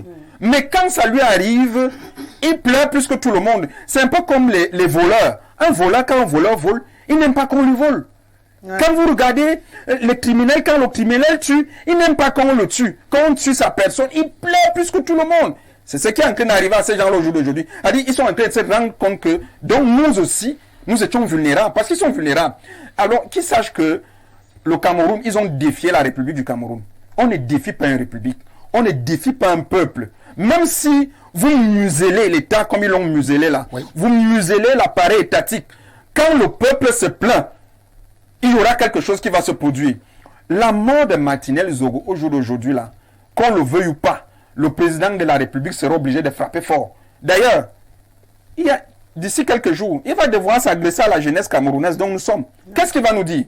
Parce qu'il faut qu'il nous dise quelque chose. C'est clair. Il faut qu'il nous dise ce qui ne va pas, qui ont assassiné Martinez Zoro. Donc, il est attendu au tournant parce que la confiance que le peuple camerounais lui ont donnée, c'est une confiance qui voudrait que, quand l'État est menacé, qu'il prenne parole et qu'il nous parle. Dans ce cas présent-là, moi j'ai été très surpris. Lorsque Martinez Zoro faisait les dénonciations, quand Martinez Zoro disait qu'il était menacé, dans un état normal, la justice devait déjà se saisir de ce dossier et commencer à se demander, mais pourquoi Martinez Zoro est menacé? Qu'est-ce qui le menace? Quand on a enlevé Martinez Zoro, la justice camerounaise devait immédiatement ouvrir des enquêtes, immédiatement, sans attendre. Martinez Zoro, mon compagnonniste a dit là qu'il allait se faire arrêter devant un commissariat, une gendarmerie. C'est terrible, du jamais vu dans l'histoire. Donc, ça prouve que ces gens-là sont tellement puissants au point où ils sont capables, même si vous allez dans une gendarmerie, ils viennent vous extirper de là et puis ils vont vous exécuter comme ils ont fait à Martinez. Donc, le président de la République au jour d'aujourd'hui doit savoir que depuis des années que nous avions pris le temps de lui dire, Monsieur le Président, ça ne va pas. Monsieur le Président, vos collaborateurs ne sont pas loyaux envers vous. C'est des gens qui travaillent contre le Cameroun, contre votre politique. Il doit donc aujourd'hui se rendre compte que les conseillers même qu'il était entouré de ne venaient pas lui rendre des bons comptes. Parce que si ces conseillers-là lui faisaient des bons comptes rendus, je pense que Monsieur le Président, il devait frapper ces gens-là depuis et on ne serait pas arrivé à ce niveau-là. Donc, Martinez Zoro, je pense que même dans la sorcellerie, si on amenait Martinez Zoro dans la sorcellerie, les sorciers n'allaient pas manger Martinez Zoro parce qu'il y a une chair à mer. Donc, nous allons au jour d'aujourd'hui continuer à être éveillés sur cette affaire et la vérité va éclater en plein jour. Toutes ces personnalités qui ont commandité l'assassinat de Martinez Zoro, ou même ceux qui étaient au courant, tous, ils vont subir. Parce que dernièrement, voyez-vous, on a reproché les chefs de la Léki. On leur a reproché, hein. On les a traités même de guignols et de tout. Mais ils ont dit 45 jours. On n'est pas encore à 45 jours, hein, Rosalie. Les têtes tombent déjà. Les têtes tombent déjà. Même la tradition au Cameroun, pour l'une des rares fois on a vu la tradition s'indigner de quelque chose. Donc, il faut que les gens sachent que dans un État comme le nôtre, quand un peuple dans son ensemble, n'est-ce pas, crie vengeance, parce que là, ce n'est même pas justice, c'est vengeance. Il faut venger Martinez Zogo. Parce que il faut que ces gens qui se disent qu'ils ont le droit de mort et de vie sur nous au Cameroun, qu'ils sachent qu'eux aussi, ils peuvent se retrouver dans une situation à laquelle, n'est-ce pas, eux-mêmes, la mort qui prennent aux ordres, qui donne aux ordres, si on peut leur donner cette mort-là. Parce que il est inadmissible, inconcevable que même si Martinez Zogo, on avait une haine pareille envers quelqu'un, ce n'est pas de cette façon qu'on devait le tuer. Moi, même dans des films d'horreur, nous on n'a jamais vu ça. C'est pas de cette façon. Donc, ils ont voulu, n'est-ce pas, taire même l'opinion publique. Ils ont voulu taire, dire aux hommes des médias que vous êtes que silence, sinon c'est la prochaine fois, ça serait tel ou tel. Donc qu'ils sachent qu'au jour d'aujourd'hui, la colère du peuple a atteint son sommet, son paroxysme. Donc, ils vont devoir payer tout ce qu'ils font là. Monsieur le Président, nous attendons, n'est-ce pas, que les enquêtes que vous avez instruites, parce que quand on regarde, on lit votre communiqué, ça veut dire que la justice camerounaise n'est pas une justice de confiance. C'est ce que ça veut dire.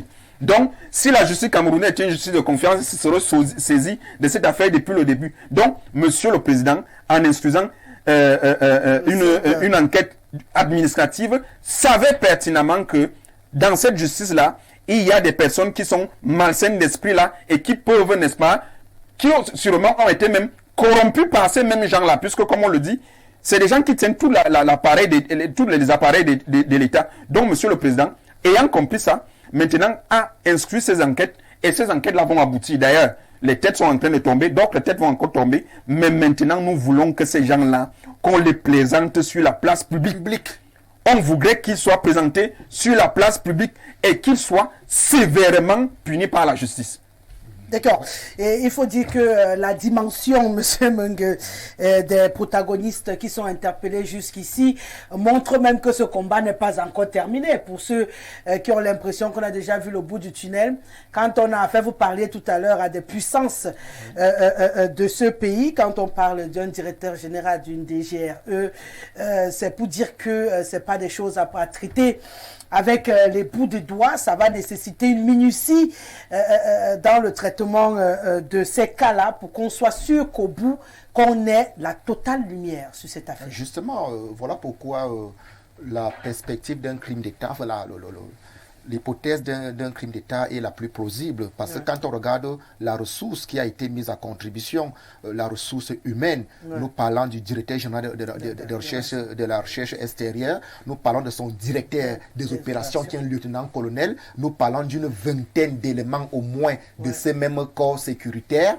et puis maintenant, en dehors de cette ressource humaine, il y a le matériel, parce que la filature ne se fait pas avec le matériel de quartier pour organiser une filature d'une semaine au moins, parce que la filature a duré au moins une semaine. Il faut utiliser le matériel de l'État, la communication de l'État et tout ce que cela comporte. Des gens, il y a même des langues depuis ce matin qui parlent d'un commissaire qui s'occupe de la vidéosurveillance dans la ville de Yaoundé, qui aurait été, n'est-ce pas, impliqué pour neutraliser les vidéos de surveillance. Il y a tellement, ça veut dire que la ramification... C'est la raison pour laquelle on a l'implication également du BI israélien qui apporte d'autres appuis dans la région de cette enquête, bien sûr. Ce qui conforte que véritablement c'est hors justice que c'est en train de se passer. Il y a même des chancelleries qui proposent des vidéos au président de la République qui ont suivi cette affaire parce qu'ils avaient, vous savez que ils ont les satellites rien que les Français ont plus de 2700 agents de renseignement au Cameroun. Ça veut dire que tout ce que, quand on pense au petit plan là, ils sont au courant. Vous comprenez? Ça veut dire qu'ils ont suivi cette histoire et proposent même des vidéos au président de la République que voilà ce qui s'est passé pour exercer une certaine pression. Il faut comprendre que c'est une valeur universelle qui est mise à mal, la liberté de la presse. Si l'international s'invite, c'est parce qu'il y a la liberté de la presse qu'il faut défendre et que le Cameroun ne sera pas en marge. C'est-à-dire le Cameroun doit être un état de droit où on respecte la liberté de la presse. C'est pour dire que les ramifications, les tentacules, on ne peut même pas encore savoir jusqu'où elles se retrouvent. En plus, on ne connaît même pas le nombre d'institutions qui sont impliquées. Parce qu'il faut comprendre que les gars jouent avec les milliards. C'est-à-dire, ce sont les milliards qui appartiennent au peuple, qu'ils ont facilement eu.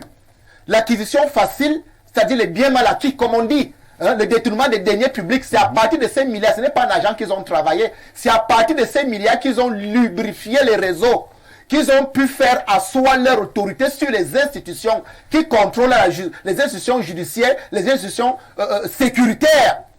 Parce que moi, je ne fais que revenir sur ce reportage sur TV5 où reporter sans frontières dit qu'il a eu accès aux auditions et que ça fait mal à la tête.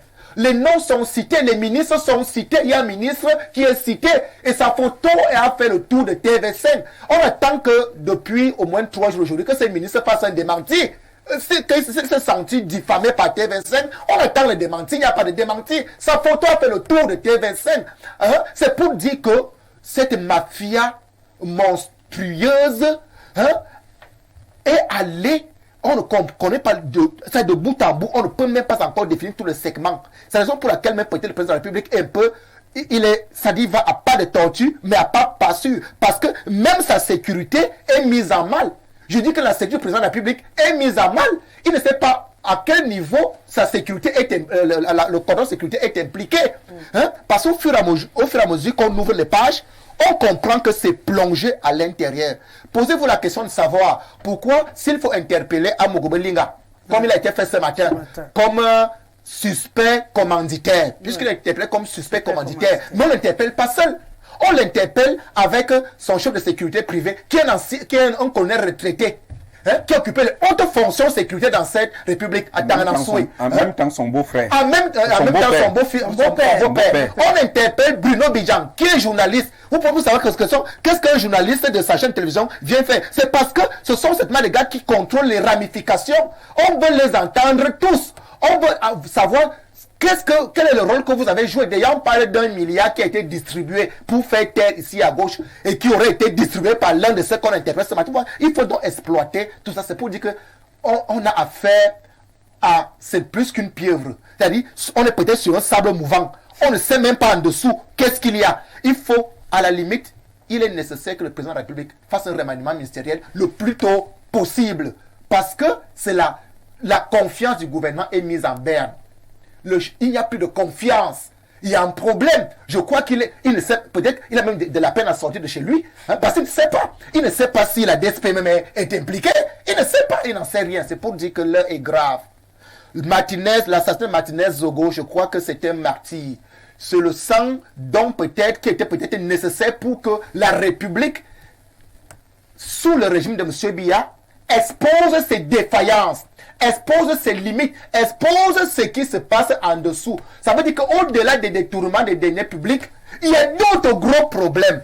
Il est une occasion aussi de renaître de ses cendres et d'avoir un nouveau visage. Justement, c'est une occasion, c'est une opportunité pour le grand camarade Émile Messi de refaire, enfin, d'établir un grand pont de confiance avec le peuple. Parce que pour moi, cette enquête qui a été instruite et les premiers résultats qui sont annoncés de manière concrète, vous essayez de jauger un peu l'opinion. Chacun a confiance au président de la République. C'est vrai que par là, c'est une occasion pour lui de redorer son blason vis-à-vis du peuple. Un peuple qui le conteste depuis un certain temps. Parce que justement, le peuple a été conscient que c'est lui-même qui s'est entouré de tous ces gens et il les regarde avec patience. Donc, cette patience-là, ce silence, qu'on a souvent traité de silence de complice du chef de l'État, il faudrait qu'il le lève avec cette affaire de Martinez Zogo. Il faut qu'il soit du côté du peuple et qu'il ne laisse pas la République, l'État, qu'il ne laisse pas l'État au contrôle des clans, des réseaux, des millionnaires, des milliardaires nés hier. Quelqu'un ne sait pas écrire son nom, il est subitement milliardaire et en 10 ans,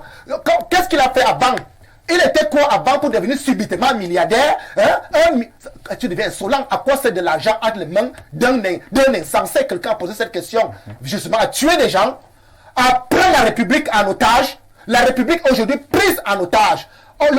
Et c'est pour ça que je voulais dire à M. Émile Messi que si le chef d'État, si la justice est muette aujourd'hui, c'est parce que la justice, c'est qu'elle n'a plus la confiance. Sinon, elle aurait dû se saisir de ce dossier. Elle a été paralysée. La justice est paralysée aujourd'hui face au problème de l'assassinat de Martinez Zogo. Donc, il va falloir faire d'abord un ménage dans cette justice du bas jusqu'en haut avant que la justice se saisisse de ce problème. Parce qu'on ne sait pas qui à l'intérieur, qui est dans ce même réseau. On a acheté presque tout le monde. Je tenais à apporter la précision que de toutes les interpellations de ce matin, Bruno Bidjan, il a été relâché il y a un petit moment. Mais les autres restent bien sûr pour exploitation au niveau du CED. Oui, M. Souka, vous vouliez réagir. Je voulais ajouter autre chose, c'est que dans un État, un homme d'affaires, c'est un créateur de richesses. Un homme d'affaires, c'est quelqu'un qui aide l'État à combattre le chômage et même la pauvreté. Chez nous, quand on regarde tous les hommes d'affaires que nous avons eus au Cameroun, je ne pense pas, à ma connaissance, avoir un homme d'affaires qui est mêlé de près dans l'assassinat d'un Camerounais, d'un citoyen camerounais. Peut-être on n'a pas découvert, pour les autres aussi. Peut-être, mais là c'est trop fort, Rosalie, c'est trop fort parce que quand vous regardez la masse salariale que cet homme d'affaires-là a mensuellement pour payer, et vous vous rendez compte que au-delà de tout ça, il est mêlé dans quelque chose comme cet assassinat-là. Ça fait mal parce que l'homme d'affaires, c'est quelqu'un qui combat même le sous-développement. Mais non, parce que c'est clair que la perspective pour tous ceux qui un homme d'affaires ne peut pas ces populations qu'il est censé aider, qu'il est censé sortir de la misère, de la pauvreté. Aujourd'hui, lui devient celui-là qui les commandites, les assassinats.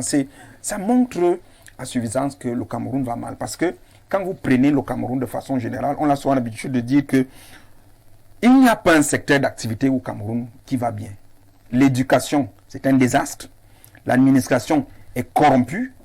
Les détournements de fonds publics en un point fini. D'ailleurs, on a encore des scandales entre les mains. La santé est précaire. Maintenant, la sécurité, ça ne va pas. C'est-à-dire qu'il y a là la résultante d'un échec absolu à tous les niveaux qui veut dire que la gouvernance qui a été mise en place depuis 1982, n'est-ce pas, devrait revoir toute sa copie. Toute sa copie, sa façon de fonctionner, le système qu'elle a mis en place, puisqu'il y a une vision derrière, une vision du Cameroun émergent de 2035. On ne peut pas émerger dans les assassinats. Jamais. On ne va pas émerger dans les détournements de fonds publics. On ne peut pas émerger dans la mafia. Le mafieux, c'est quelqu'un qui ne voit que ses intérêts. Il ne pense pas aux intérêts des autres. Donc, si au jour d'aujourd'hui, il faut arriver à cette émergence-là, il est donc temps que le président de la République fasse ce que j'appelle un nettoyage de fond de toutes les couches sociales qui, n'est-ce pas, ont composé et embrigadé, n'est-ce pas, les institutions étatiques dans ces pays pour laisser, n'est-ce pas, une nouvelle air souffler dans notre pays. Parce qu'on suffoque, Rosalie, on suffoque au Cameroun au point où vous vous rendez compte que même manger, ça devient un problème à cause de ces gens-là. Parce que des gens, on les met à des postes de responsabilité, on les confie, n'est-ce pas, l'argent des Camerounais, mais ils font de ça leur propre fortune, ils gèrent ça comme ils veulent, au point où maintenant, quand on veut dénoncer ça, ça devient un problème, ils montent des hommes pour venir nous assassiner. Donc, il est temps que monsieur le président de la République, n'est-ce pas, prenne toutes ses responsabilités, autant pour moi, car le peuple lui a donné cette confiance-là.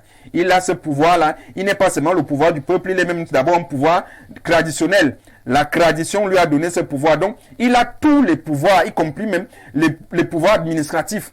Il n'a qu'à frapper le poing sur la table. Et toutes ces personnes-là qui se sont vues, n'est-ce pas, être des demi-dieux au Cameroun, parce que ces gens-là sont des demi-dieux, quand ils arrivent, on chante les louanges pour eux. Celui dont nous sommes en train de parler. Il s'est élevé au chef des chefs. Les hommes lords des hommes lords. Voilà au jour d'aujourd'hui où en sommes-nous. Je disais à un ami là dernièrement que c'est même c'est un titre qu'il faut qu'on retire parce qu'un homme lord des hommes lords ne peut pas être mêlé dans des histoires comme ça. Ça dénigre notre tradition. Oui. Ça dénigre même la tradition du peuple bantou que nous sommes. Oui.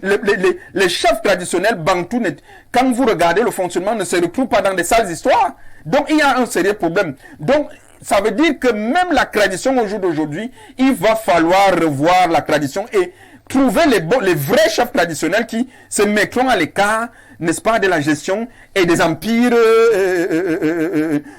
des empires, des affaires et même de la politique. C'est clair que ce débat sur la chefferie traditionnelle au Cameroun doit redevenir d'actualité.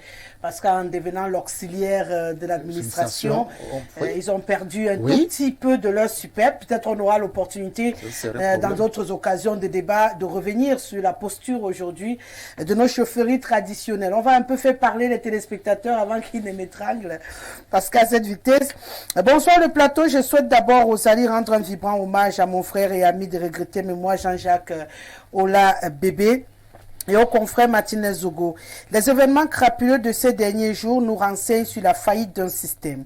Arracher la vie est déjà inadmissible de manière fondamentale, mais lorsque des personnes censées nous protéger sont impliquées, il ne serait pas excessif de croire que le Cameroun est déjà un véritable pandémonium.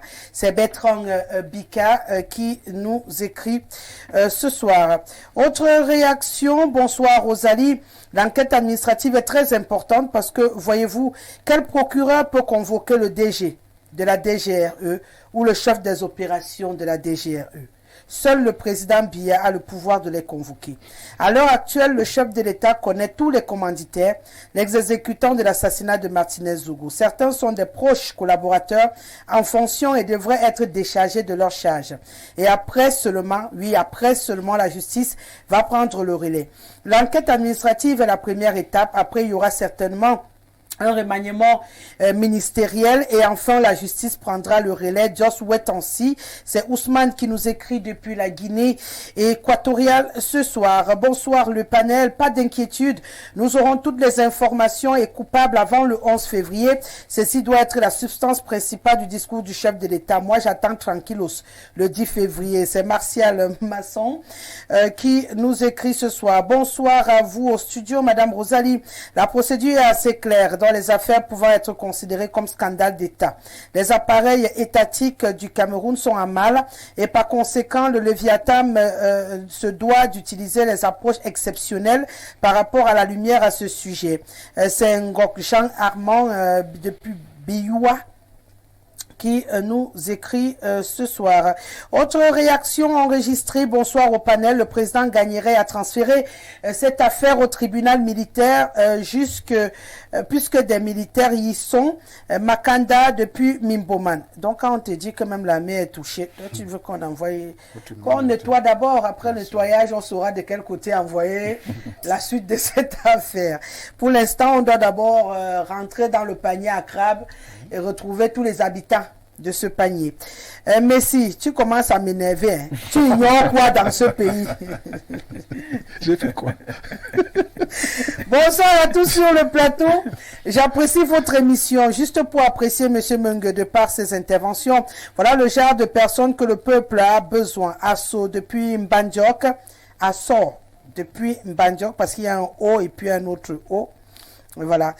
Bonsoir Madame Guesselet. Quelle l'âme de Monsieur Ola Bébé repose en paix. Nous sommes à l'ère du Verseau, ce qui signifie que tout ce qui était caché va sortir. La vérité, la restauration sont de retour. C'est Monsieur Bélébéni qui nous écrit ce soir. Donc pour lui, on est en train de rentrer. Nous sommes en plein dans l'ère du Verseau. Donc tout va se renverser. Tout ce qui était dans l'ombre va sortir sous la lumière. Bonsoir. Je suis vraiment d'accord avec Monsieur Willy Mungue. Il est inadmissible qu'un citoyen soit enlevé à 0 mètre d'une gendarmerie qui est censée protéger la population. Nous ne savons plus si le mot sécurité a encore sa place dans ce pays. J'ose croire que oui, parce que je crois encore à nos institutions. Mais comme je le disais, il y a une véritable gangrène qu'il faut extirper. Est-ce que ça sera un cancer ou une gangrène bénigne? C'est là toute la question. Parce que c'est une gangrène bénigne, on en sort toujours plus fort. Mais si c'est un cancer, on a bien peur pour la suite également. Bonsoir et merci pour le travail que vous faites. Merci à vous de rester fidèles. Bonsoir le plateau, bonsoir Rosalie. J'apprends avec tristesse maintenant sur votre plateau le décès du révérend Ola Bébé. Je suivais sur votre émission Rosalie. Ces crimes ressemblent à des crimes d'État. Je peux vous dire que vous n'aurez aucun bon résultat sur ces crimes. Ils prendront des lampistes et laisseront les têtes pensantes. Ça ressemble aux différents crimes qui ont eu lieu au Gabon sur certains députés qui ont refusé de voter la loi sur l'homosexualité. Ces satanistes criminels rituels n'ont pitié de personne. Attention et vigilance. Ghislain Fabrice Ebinda qui nous écrit justement depuis le Gabon ce soir. Bonsoir à vous. Paul Biya doit les enfermer tous, dis donc. Je pense que il est debout pour que la lumière soit faite. On va lui accorder au regard de ce qu'on a déjà comme résultat. J'aime à le dire, on n'a jamais atteint ce palier au Cameroun dans les enquêtes. Je crois qu'on va accorder au président de la République le bénéfice du doute sur cette initiative. C'est également la première fois qu'il prescrit une enquête mixte au Cameroun. On va se dire que c'est une première, peut-être également un tournant décisif pour l'histoire de ce pays. Bonsoir Rosalie, bonsoir à tes valeureux invités, un bonsoir particulier à mon frère Messi Boka. Félicitations à Info TV et à tout son personnel. Enfin, le président du RDPC me donne encore envie de rester dans ce parti où je préparais déjà une démission. Le président de la République veut en défaire des charognards qui rôdent autour de lui. C'est Florent depuis Damas, vous le disiez tout à l'heure, il y en a qui vont se réconcilier ces derniers jours avec le président de la République du Cameroun. Bonsoir à tous. Oh là là, la vitesse où vous écrivez, j'ai même pas moyen de lire. Bonsoir à tous sur le plateau. Faisons confiance à notre justice pour la suite des enquêtes, car ce crime crapuleux ne saurait être toléré, mais en même temps, soyons modérés. Sur le plateau, exigeons de l'ériger en tribunal. Évitons de l'ériger en tribunal. Personne n'a encore donné les sentences pour chacun. Si on m'avait demandé et que je pouvais, vous aurez entendu ce que moi je propose comme sanction, comme crime. À ce moment, il faut être un tout petit peu sadique pour que ça ressemble à ce qu'ils ont fait à mon frère Martinez Zogo. Il faut se rapprocher. Mais bon, comme mon avis ne compte pas et que c'est à la justice de faire son boulot, nous on se contente d'éplucher les faits et de parler de ce qui est connu, ce qui est officiel. Maintenant, le reste, on va attendre tranquillement que les personnes les plus autorisées nous annoncent ce qui leur est réservé. Bonsoir à vous, le studio. J'aimerais juste dire que nous voulons justice pour Martinez jusqu'à reconstitution des faits. Trop, c'est trop. Larissa depuis Essos. On ne doit même pas seulement donner les noms. On doit nous expliquer comment ils ont fait. Merci. Je vous défends. Là, on est parti dans les films. Bien sûr. On voit souvent les reconstitutions des faits. Même ici, mais c'est souvent fait, vous savez. J'ai une série que j'aime souvent regarder à la télé, Miami, les enquêtes Miami. Ah, ce monsieur, il mène des enquêtes. Si on avait un monsieur comme ça ici. Rosalie, tout ce café Naom qui s'est installé au Cameroun est dû au laxisme du chef de l'État camerounais. Nous sommes dans un gouvernement où les hautes sphères de l'État peuvent planifier l'assassinat d'un individu sans la moindre crainte. Et quiconque, on dirait, un film de El Capo. Aujourd'hui, l'assassinat de Martinez Zogo crée l'embouteillage au CED. Même le patron de l'église des réveils d'Unsam ne manque pas à l'appel. Toutes ses épouses ont supprimé leur compte Facebook ce matin. Que cette mafia nous livre enfin son verdict et nous ne voulons pas les exécutants. Ah que non. Mais plutôt les commanditaires. Gauthier depuis Mendon. On n'a pas besoin des noms de ceux qui ont tué. On ne veut même pas. On veut savoir ceux qui ont payé le prix pour que ce soit fait. Bonsoir Rosalie, très belle émission. Le RDPC a encore la force de parler sur les plateaux. En tout cas, honte à eux. Stéphane depuis Pointe-Noire, du côté du Congo. Bon, on ne va pas généraliser aussi une affaire d'individu. Sur ce coup, je suis d'accord avec monsieur Émile Messi. On ne va pas dire que tout un sac est pourri. Même là où il y a des arachides pourris, il y a quelques graines qui sortent de là qui ne sont pas pourries. Peut-être la contagion, on ne sait pas. Mais bon. Vous avez dit que ça peut être un cancer. Et quand il y a un cancer, tout le monde peut les être métastases. Voilà. Bonsoir à vous à l'antenne. Juste pour dire qu'il n'y a pas de fumée sans feu, que Amougou Belinga dénonce ses complices afin qu'ils payent pour ce sang versé. On ne peut pas faire ça à un humain, un père de famille, le dénudé de la sorte. Vraiment, que l'âme de ce grand monsieur Martinez Zogo ne repose pas en paix tant que ceux qui ont commandité sa mort ne payent. Linda depuis San Melima. Là, je ne suis qu'au WhatsApp et je ne verrai pas le bout du tunnel. Qu'est-ce que je fais? Je dois faire plaisir également à ceux qui écrivent par SMS. Je pense que c'est ce que je vais faire. Pardonnez-moi. Vous êtes tellement nombreux. Hein? Et en plus, on a encore un mot à dire sur nos frères du Noun qui ont décidé... Pour ton téléphone. Il est foutu mon téléphone, je le dis depuis plusieurs semaines. J'espère que d'ici la fin du mois de février, je réussirai à m'offrir un autre téléphone, à moins que M. Sougan arrive avec un autre demain, pour me faciliter la tâche, parce que je vis un véritable martyr pour lire vos réactions. Allez, bonsoir les amis de BIA. J'ai le Cameroun. Ils ont le droit de ôter la vie aux gens. Depuis Libreville, ce message. Bonsoir à tout le panel. Pour cette affaire de Martinez, je pense que tous ces présumés coupables ont déjà pris en assaut toutes les structures et moins de justice du pays pour faire taire les vérités. Même s'il faille qu'on aille en Russie, ce tour-ci, pour trancher cette affaire, justice sera faite. MJV qui nous écrit ce soir. Oh là là là là là, je ne sais pas ce que je vais faire. Hein. Ça rentre à une vitesse. Vous ne m'accordez même pas le temps de lire un message que 30 rentre directement. Qu'est-ce que je vais faire? Bonsoir à vous. À l'antenne, une personne qui est au RDPC doit avoir honte en ce moment dans ce pays. Non, c'est pas tout le parti. Je ne les défends pas, mais bon. Bonsoir à vous. Nous demandons justice pour Martinez Zogo, que toutes les personnes ayant participé à ce crime crapuleux de près ou de loin soient appréhendées. Depuis Ngaoundéré, je vous salue. Merci à la population de la partie septentrionale du Cameroun, toujours présent.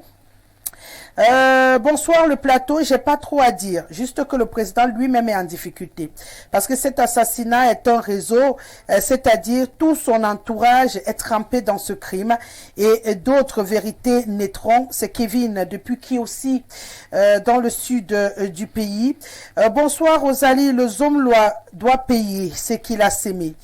On va encore faire, bon, on doit les fusiller. C'est un autre téléspectateur qui propose pour lui les sentences. Bonsoir Rosalie, qu'on nous donne les noms et qu'on vienne avec les gens là à la poste centrale.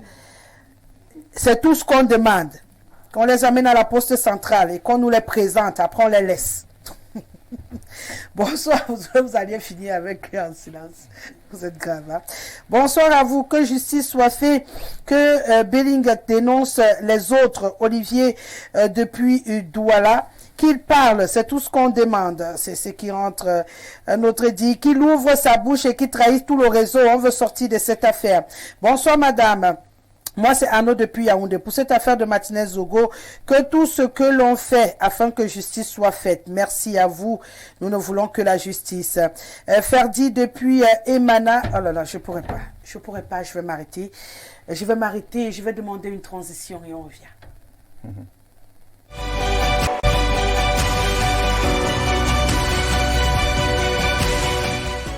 Vous êtes toujours sur Info Télévision, l'émission c'est le grand soir de lundi à vendredi entre 17 et 18h52. On fait l'actualité et il faut dire, on l'a dit également, on va marcher avec vous vers le résultat de cette enquête mixte prescrite par le chef de l'État autour de l'assassinat de Martinez Zogo. Un tournant, un virage nécessaire pour l'avenir d'un pays. Vous parlez tout à l'heure des remaniements. Peut-être ça sera nécessaire au regard, vous parlez des ministres qui sont annoncés également en listing dans cette affaire. De toute façon, on reste connecté. Je l'ai dit chaque jour dans cette émission. Il y a une thématique consacrée à Martinez Zogo. Et bien sûr, on parle également d'autres choses parce que le Cameroun ne s'est pas arrêté de nous faire découvrir des murs et des pas mûrs. Cette fois, c'est dans la partie ouest du Cameroun, plus précisément dans le Noun, le Grand Noun, que nous vivons cet autre drame qui vient mettre à mal le vivre ensemble encore au Cameroun. Déjà que c'est pas évident avec tout ce que nous avons comme tension en ce moment au nord-ouest, au sud-ouest. Déjà dans le nord, l'extrême nord, on a eu ces batailles intercommunautaires et aujourd'hui, dans le Noun, ce sont les Tikars et les Bamoun qui se font face pour une affaire jusqu'ici qu'on aurait pu éviter quand même, M. Émile ici. On aurait pu éviter. On rappelle qu'après la succession de son père, le sultan Bamoun, qui est décédé tout dernièrement, le fils a décidé de faire une tournée de prise de contact, ce qui est normal dans tous les coins de sa circonscription administrative. Et c'est quand il s'est arrêté à Tikar le 2 février dernier pour avoir été appelé mon fils par le roi Tikar. Ça a dégénéré. On va regarder cette vidéo illustrative de la scène qui nous conduit aujourd'hui à faire ce débat et on revient. Oui, peuple camerounais, je suis en face de la rivette du roi Bamoun, dans l'arrondissement de Maba. Et en voici les dégâts que les Dougourous du roi Bamoun sont venus dans ce moment. Je vais traverser, je suis dans mon territoire. En voici les dégâts qui sont venus commettre. Oui, c'est mon téléphone, vous avez...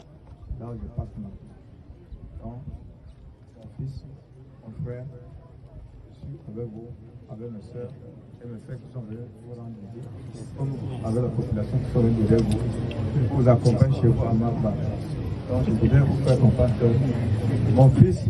Non. C'est quoi, notre fils? Le roi, ce n'est pas mon fils. Le roi, c'est ton père. Tu as pas qui le fils? Non, ça ne peut pas. Il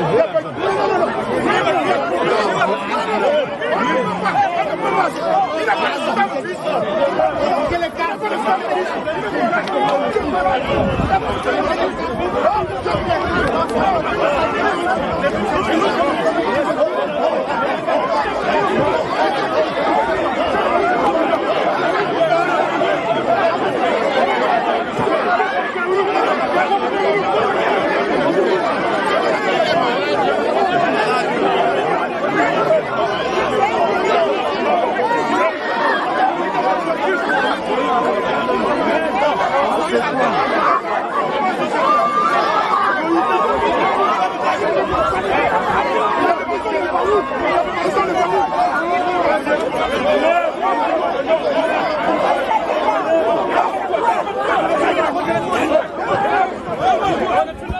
Voilà, comme vous le verrez donc dans les images qui vont suivre pendant que je parle, il y a eu donc beaucoup de dégâts matériels également. La chefferie a été saccagée sur les images que nous avions en début du premier extrait. Voilà, on va vous les mettre en fond. A donc été saccagée. Je parle là de la chefferie Tikar, beaucoup de blessés. Mais on rappelle que le roi lui-même est quand même dans une situation un peu compliquée. Il a été interné dans un centre hospitalier. Aux dernières nouvelles, après la descente du gouverneur, le roi Bamoun est revenu appeler au calme et à la tempérance dans cette affaire-là, même s'il faut reconnaître que les uns et les autres s'amusent à dire qu'il y aurait peut-être des problèmes sous-jacents. Mais on a du mal à comprendre, là j'étais avec vous, Monsieur Messi, pourquoi à cause d'une expression qui peut également paraître affective, on en arrive à autant de dégâts. Rosalie, on va dire un mot sur cette question-là. Je reviens sur mon tour sur le premier sujet. Beaucoup de choses ont été dites ici concernant le RDPC et surtout cela. Vous me permettez de revenir sur mon tour. Je vous donne une minute dessus. Oui, en une minute, je voudrais d'abord préciser que par rapport à cet incident malheureux, l'assassinat de Martinez Zogo, le RDPC n'est ni de près ni de loin impliqué dans cette affaire-là. Le RDPC est une association comme toutes les autres associations. Le RDPC est une association bien organisée, qui a un bureau politique, un comité central et les organes de base. Donc pour l'instant, même ceux qui sont audités, je ne sais pas à quel niveau, on dirait que le RDPC est impliqué. Mais nous, au RDPC, nous disons non seulement au chef de l'État, et notre président national du parti, de faire toute la lumière sur cette affaire. Le RDPC est derrière le chef de l'État. Le RDPC est derrière des institutions. Il veut également la justice. Donc, il ne faut pas que les gens fassent des amalgames. Parce qu'il y a mort d'homme. Et nous disons que, quelle que soit la faute commise par Martinez Zogo, quel que soit ses démêlés, son implication même dans la mafia, vraiment nous condamnons avec la dernière énergie la façon dont il a été massacré. Et c'est pour cela que nous disons que toute la lumière doit être faite sur ce massacre-là. Bien sûr. Quand je l'ai dit, j'ai dit également que les lignes dont il est question aujourd'hui, nous savons que depuis un bon bout, le président de la République a donné une instruction pour faire des auditions et les auditions sont en cours avec le contrôle supérieur de l'État. Les listes dont on parle, vous êtes journaliste, tout le monde les connaît. Tout le monde sait à peu près qui doit aller se justifier auprès du contrôle supérieur de l'État par rapport à l'émargement à ces lignes-là, de 2010 à 2022. Tout le monde est au courant de ça, de ces enquêtes-là. Donc, je ne sais pas pourquoi on veut mélanger tout. Et moi, je dis, les plateaux de télévision comme ceux-ci doivent avoir quand même une discipline. Les enquêtes sont en cours. Même si les noms circulent dans les réseaux sociaux, à la grande surprise. Les réseaux sociaux. Je dis les noms qui circulent dans les réseaux sociaux, ce sont les mêmes noms qu'on a vus à TV5. Les mêmes noms, le même rapport que nous suivons tous. Et on ne peut pas faire du crédit à une telle chaîne de télévision. Aujourd'hui même, TV5 est remise en cause parce qu'ils ont été manipulés. Même ce compte Facebook avait été attribué à Bertol. Bertol a reconnu que ce n'était pas son compte Facebook. Ça, nous suivons les informations à ce niveau-là. Donc, cette manipulation-là, nous disons, pour plus de sérieux et de responsabilité, laissons les enquêtes suivre leur cours. Jusqu'au moment où les enquêtes vont nous dévoiler qui est coupable de près ou de loin avant de dire quoi que ce soit. Soyons responsables à ce niveau-là au moins. D'accord. Prendre les noms des gens bien précis. Demander que tel n'est pas homme d'affaires, dire que tel doit être déchu parce qu'il n'est pas chef traditionnel, parce qu'il va faire. Non, j'ai dit, nous faisons un peu trop. D'accord. Ma minute est écoulée, mais je voulais apporter juste une précision. Les noms que nous avons, ce n'est pas une affaire des réseaux sociaux. Moi, j'ai vu ces noms dans les réseaux sociaux. Aucun communiqué officiel n'a porté ces noms-là. S'il vous plaît. Non, soyez professionnels et responsables. J'ai dit aucun communiqué officiel n'a porté ces noms que vous avez. Un grand coup. Monsieur Menge, parce que si c'est pour revenir sur ce qu'il a cité. Bien sûr. Monsieur Menge n'a pas inventé l'interpellation de monsieur Amogo Belinga ce matin. Mais l'interpellation n'est pas une condamnation. C'est ce qu'il a dit. Il n'a pas dit. Il a dit plus que ça. Non. J'ai dit qu'il a dit plus que ça. Non. Il a dit plus que ça. S'il vous plaît. J'ai dit qu'il a dit plus que ça. Je répète. Amogo Belinga n'a pas été interpellé seul. Vous avez vu, c'est aller là-bas l'autre jour. Tout le monde peut aller là-bas. Vous-même, vous pouvez aller là-bas. Je ne peux pas partir là-bas. Je ne peux pas Vous voulez le couvrir. Vous devenez l'avocat de... Non. C'est des enquêtes préliminaires. Vous ne pouvez pas aller là-bas. Le fait d'aller là-bas n'est pas déjà une preuve de culpabilisation. Soyons sérieux là-dessus. S'il vous plaît. Il est aux arrêts. Le mot, ce n'est pas interpellation, c'est aux arrêts. C'est le mot officiel, aux arrêts. Bon. Voilà. Amogo Belinga est aux arrêts depuis ce matin. Poste national. On n'a pas dit qu'il est condamné, mais il est aux arrêts. C'est justement... Ça, c'est l'ignorance des procédures. S'il vous plaît. Allez donc leur apprendre les procédures. Pour l'instant, c'est des auditions, monsieur. Allez donc leur apprendre les procédures. De celui qui vous suit peut vous dire que, attendez, pour le moment, rien n'a été signé. Ils sont toujours entendus. Vous m'avez dit tout à l'heure qu'elle est rentrée. Monsieur... Il faut faire attention. Si vous avez votre part dans ce réseau, pour toujours nous dire. Non, je suis monsieur responsable. Votre part là, c'est de l'irresponsabilité. C'est pour ça que moi, je vous ai dit que vous profitez tout simplement de la situation pour faire quoi? Donc pas de situation, monsieur. Vous faites du populisme. Pas de situation. Vous n'avez pas d'éléments d'enquête. Garantissez la sécurité des biens et des personnes. N'assassinez pas les journalistes. Ne faites pas taire la liberté de la presse. Personne ne profite d'une situation. Et personne n'a voulu qu'une situation puisse naître. On avait notre vie normalement. Maintenant, c'est aujourd'hui en train de faire son émission. Il n'y avait aucune situation pour que vous... Et qui a fait quoi? Qui a fait quoi? Maintenant, personne n'empêche que les enquêtes aient... Mais le nom que tu prends là ne sont pas encore... Monsieur Messi. Personne ne dit que quelqu'un est inculpé. Mais il y a des arrestations de personnes bien connues. Monsieur Messi, je vous ai donné... Il faut laisser l'autre là, laissez le dilatoire. Vous allez couvrir ça pendant combien de temps? Dans notre émission... C'est puyant. En avançant donc. Non, s'il vous plaît, je l'ai dit dans cette émission, je parlerai de ce sujet jusqu'à ce que il y ait la totale lumière sur cette affaire.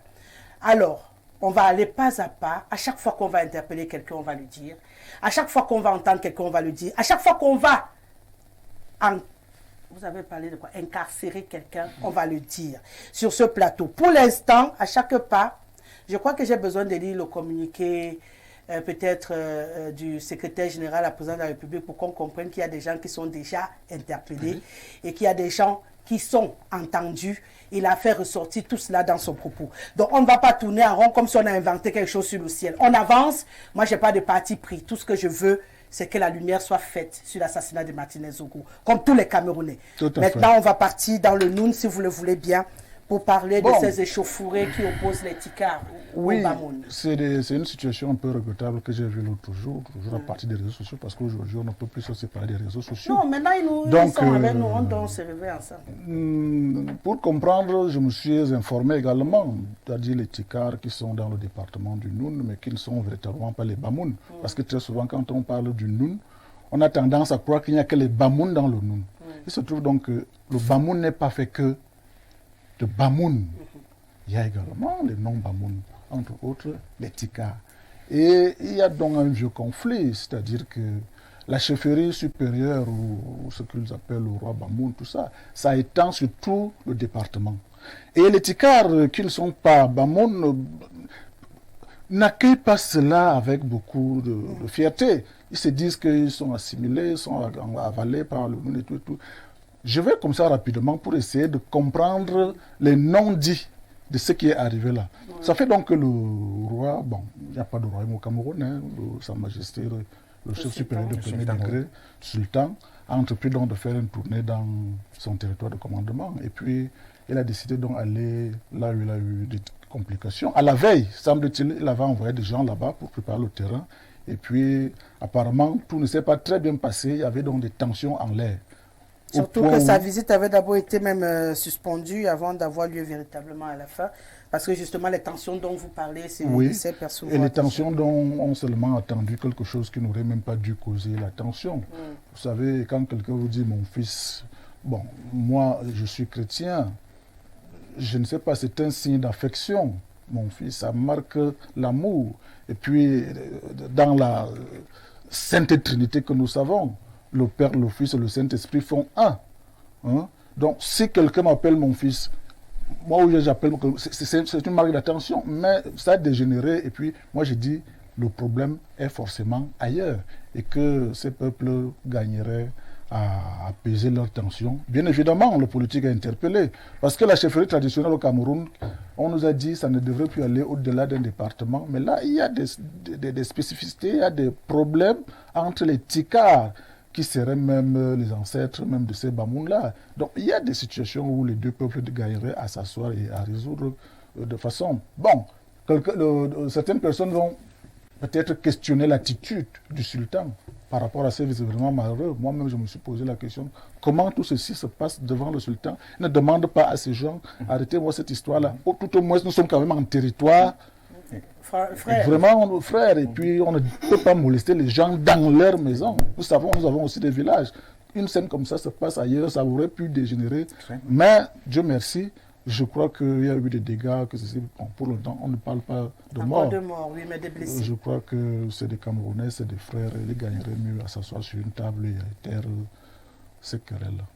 Vous avez l'impression que ça va être aussi simple les querelles, lorsque l'on voit à quelle vitesse le peuple Tika, d'ailleurs, ils ont beaucoup agi également sur les Bamoun vivants sur leur territoire après ce drame-là, j'allais dire cette échauffourée. Et aujourd'hui, le roi de Bamoun est obligé de revenir là pour dire, s'il vous plaît, il faut qu'on se calme parce que ça commence à prendre de l'ampleur. Le gouvernement a dû descendre quand même sur les lieux pour essayer d'apaiser, mais il y a quand même une grosse tension pour l'instant qui persiste de ce côté-là. Vous savez, j'ai un problème avec le concept du vivre ensemble. J'ai un problème avec ça parce que chez moi... Remplace le mot parce que vous voulez. Ça n'a pas de sens chez moi parce que je pense que c'est un mot qui est... Enfin, un concept qui est venu d'ailleurs. Ouais. Et au jour d'aujourd'hui, il est venu nous faire croire qu'on ne vivait pas ensemble. Il est un peu rhétorique pour vous. Oui, pour moi. Je vais vous prendre un exemple. Quand j'étais au Mali, on avait l'habitude, nous Camerounais, de nous retrouver à côté d'une boutique, on appelait ça le QG. Et on tapait les commentaires comme ici. Donc il y avait la boutique appartenait à un Malien qui avait séjourné au Cameroun. Donc il est rentré chez lui, il a ouvert cette boutique-là. Et lui, il adorait ça. Ça lui rappelait le Cameroun. Donc chaque fois, on venait taper les commentaires. Et quand on n'est pas là, Ali, parce qu'il s'appelle Ali, il faisait du porte-à-porte, venait nous demander, mais les gars, qu'est-ce qui s'est passé? Pourquoi vous n'êtes pas venus? J'aime quand vous venez taper les commentaires, là, moi, ça met l'ambiance au niveau de ma boutique et ça me rappelle au Cameroun. Et on revenait donc taper les commentaires. Alors par derrière, ces frères maliens qui ne connaissaient pas les Camerounais allaient lui demander, mais Ali, tes gars Camerounais là, la façon qu'ils discutent bruyamment là, est-ce qu'ils ne vont pas se taper dessus? Ali rigole, il a dit que vous ne connaissez pas les Camerounais. Ils vont finir de discuter comme ça, là, après tu vas entendre « Mbom, on est ensemble ».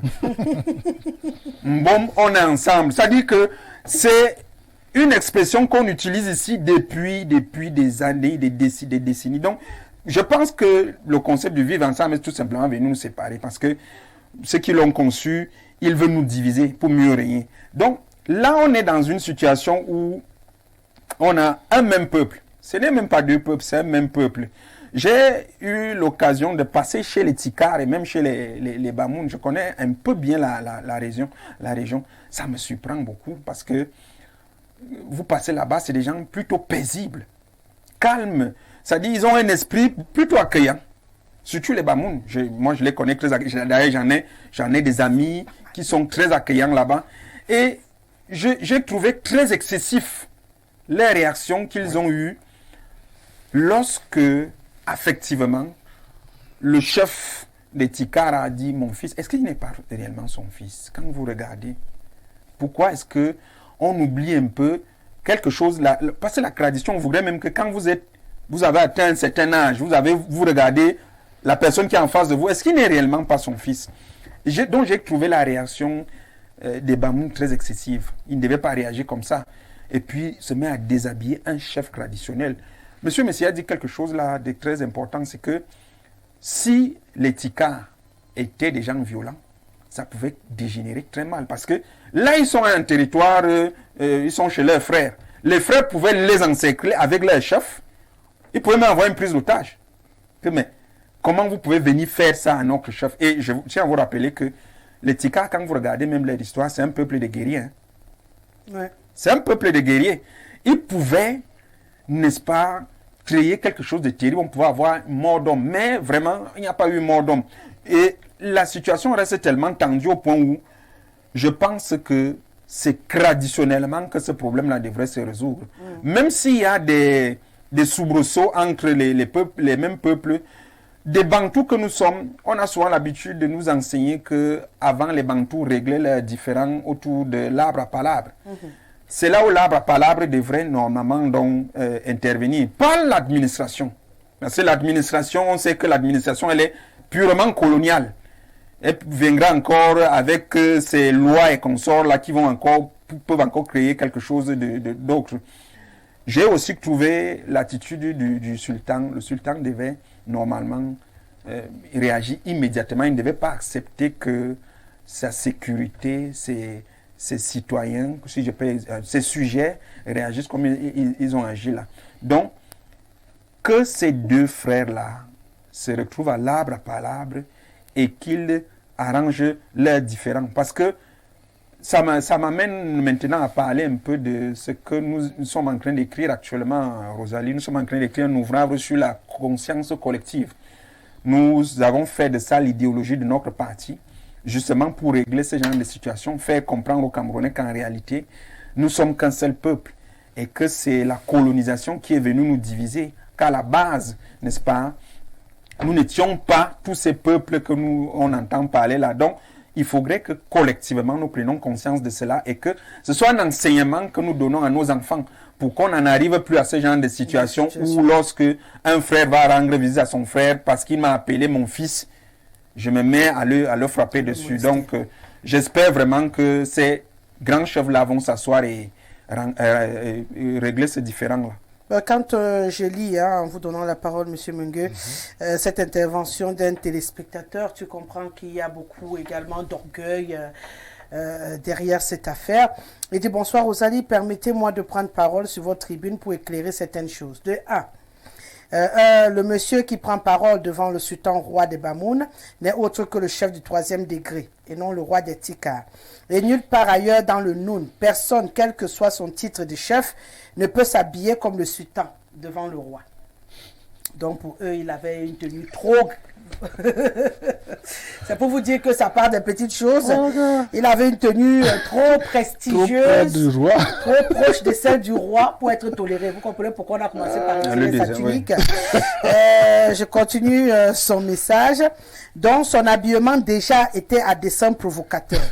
De 2, le sultan roi de Bamoun a placé son règne à la jeunesse, car lui-même est jeune. Ceci dit, si le chef voulait dire fils selon l'histoire, qui démontre que les Bamoun sont les descendants des Tika, mais à ce titre, il fallait dans son discours convoquer l'histoire afin d'édifier les jeunes avant d'appeler le sultan fils. Ceci dit, ce sont les jeunes qui ont considéré ça mal et le pire est arrivé. Donc la situation va rapidement s'arranger et Magba n'est pas forcément le territoire des Tika. Donc c'était un acte isolé mais fait à dessein à ce monsieur qui n'implique pas tout le peuple Tika.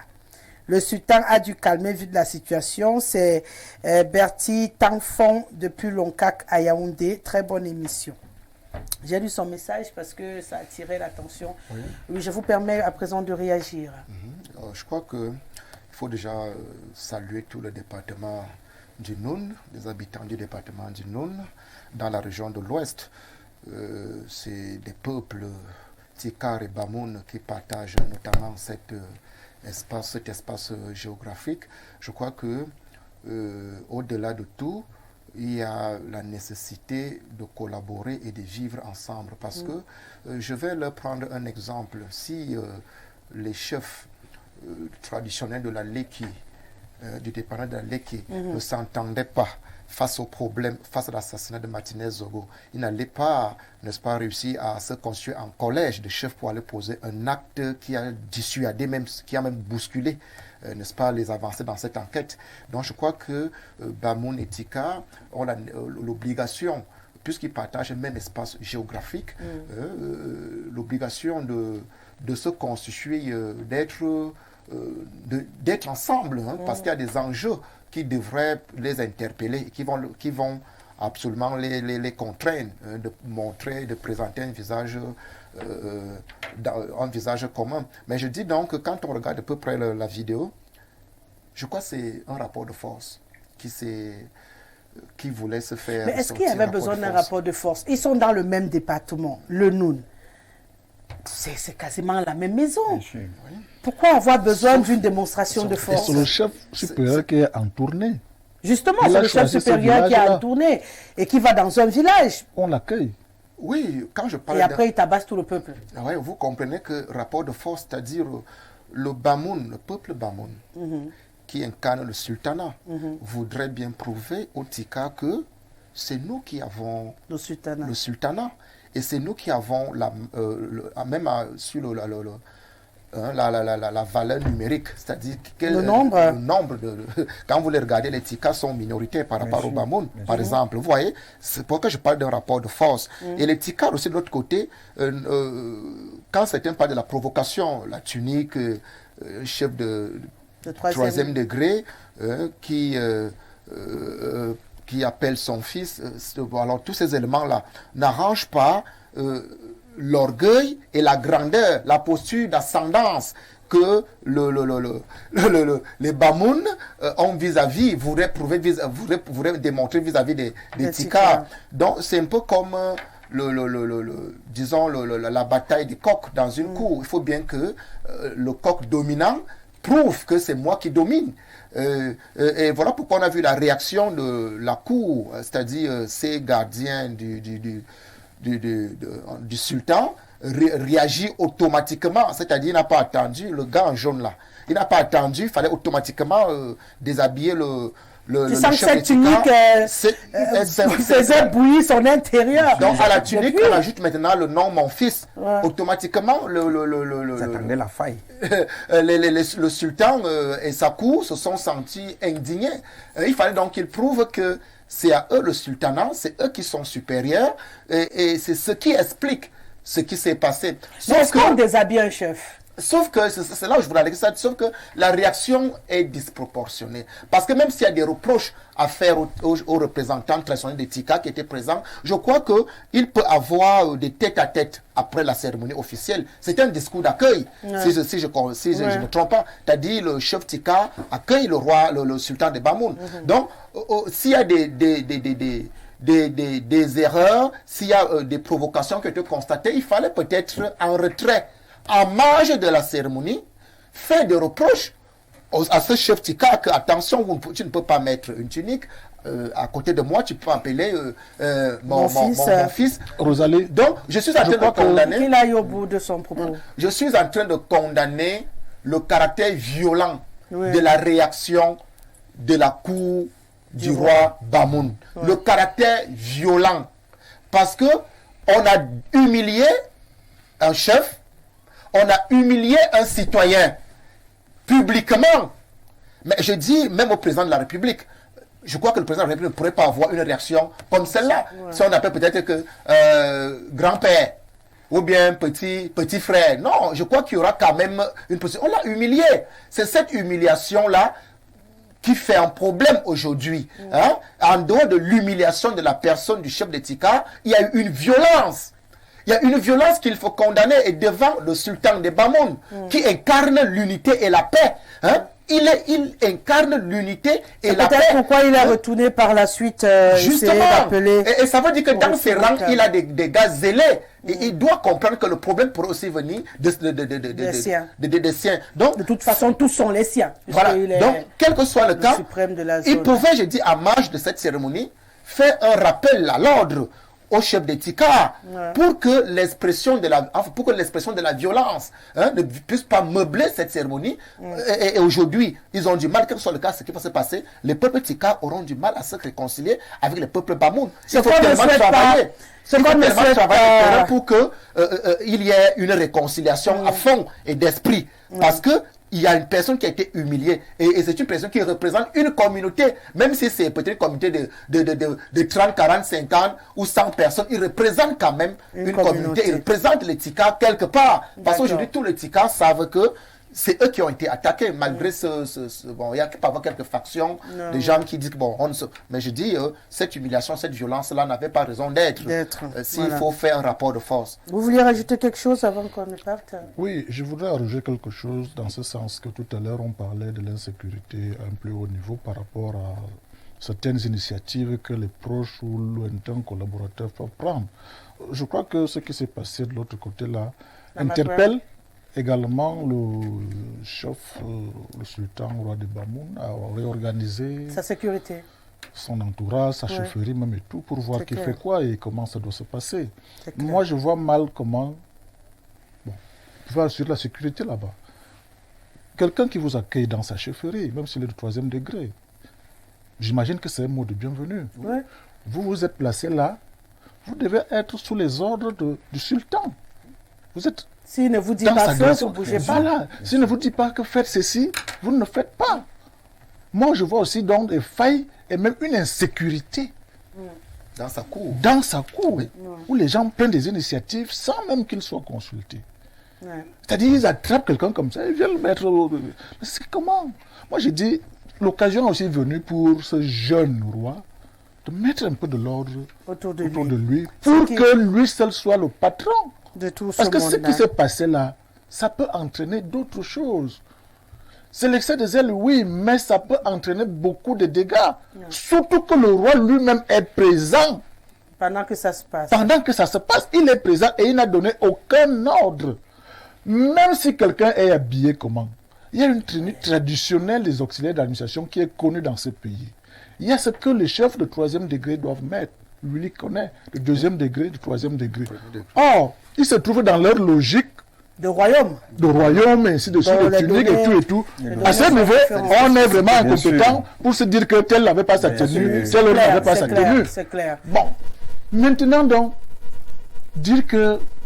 Mais je crois quand même que quand quelqu'un a la parole, on l'interrompt. Oui, là, on est tous d'accord. C'est-à-dire que sur ce il plateau. fallait le laisser aller jusqu'au bout. Et après même, en prenant la parole, le roi aurait pu aussi dans ses propos... En plus de ça, c'est un chef qui est chez lui. Voilà. C'est pour ça que je dis que je félicite vraiment le peuple Tika de ce village précisément. Il n'y a pas eu de dégâts. Mais on se connaît, nous les Camerounais, même si on vit ensemble. On ne fait pas comme ça chez les gens. C'est clair. Ils ont été humiliés. Et cette humiliation, on dit que la réconciliation n'est pas du tout évidente. On va éviter de mettre de l'huile sur le feu entre ces deux communautés vivant dans le même département, qui sont des frères, hein, qui ont la même histoire quelque part. D'ailleurs, on a quasiment tous la même histoire. Il n'y a que des ramifications, ceux qui étaient sur le dos du serpent, ceux qui étaient sur le ventre et ceux qui marchaient.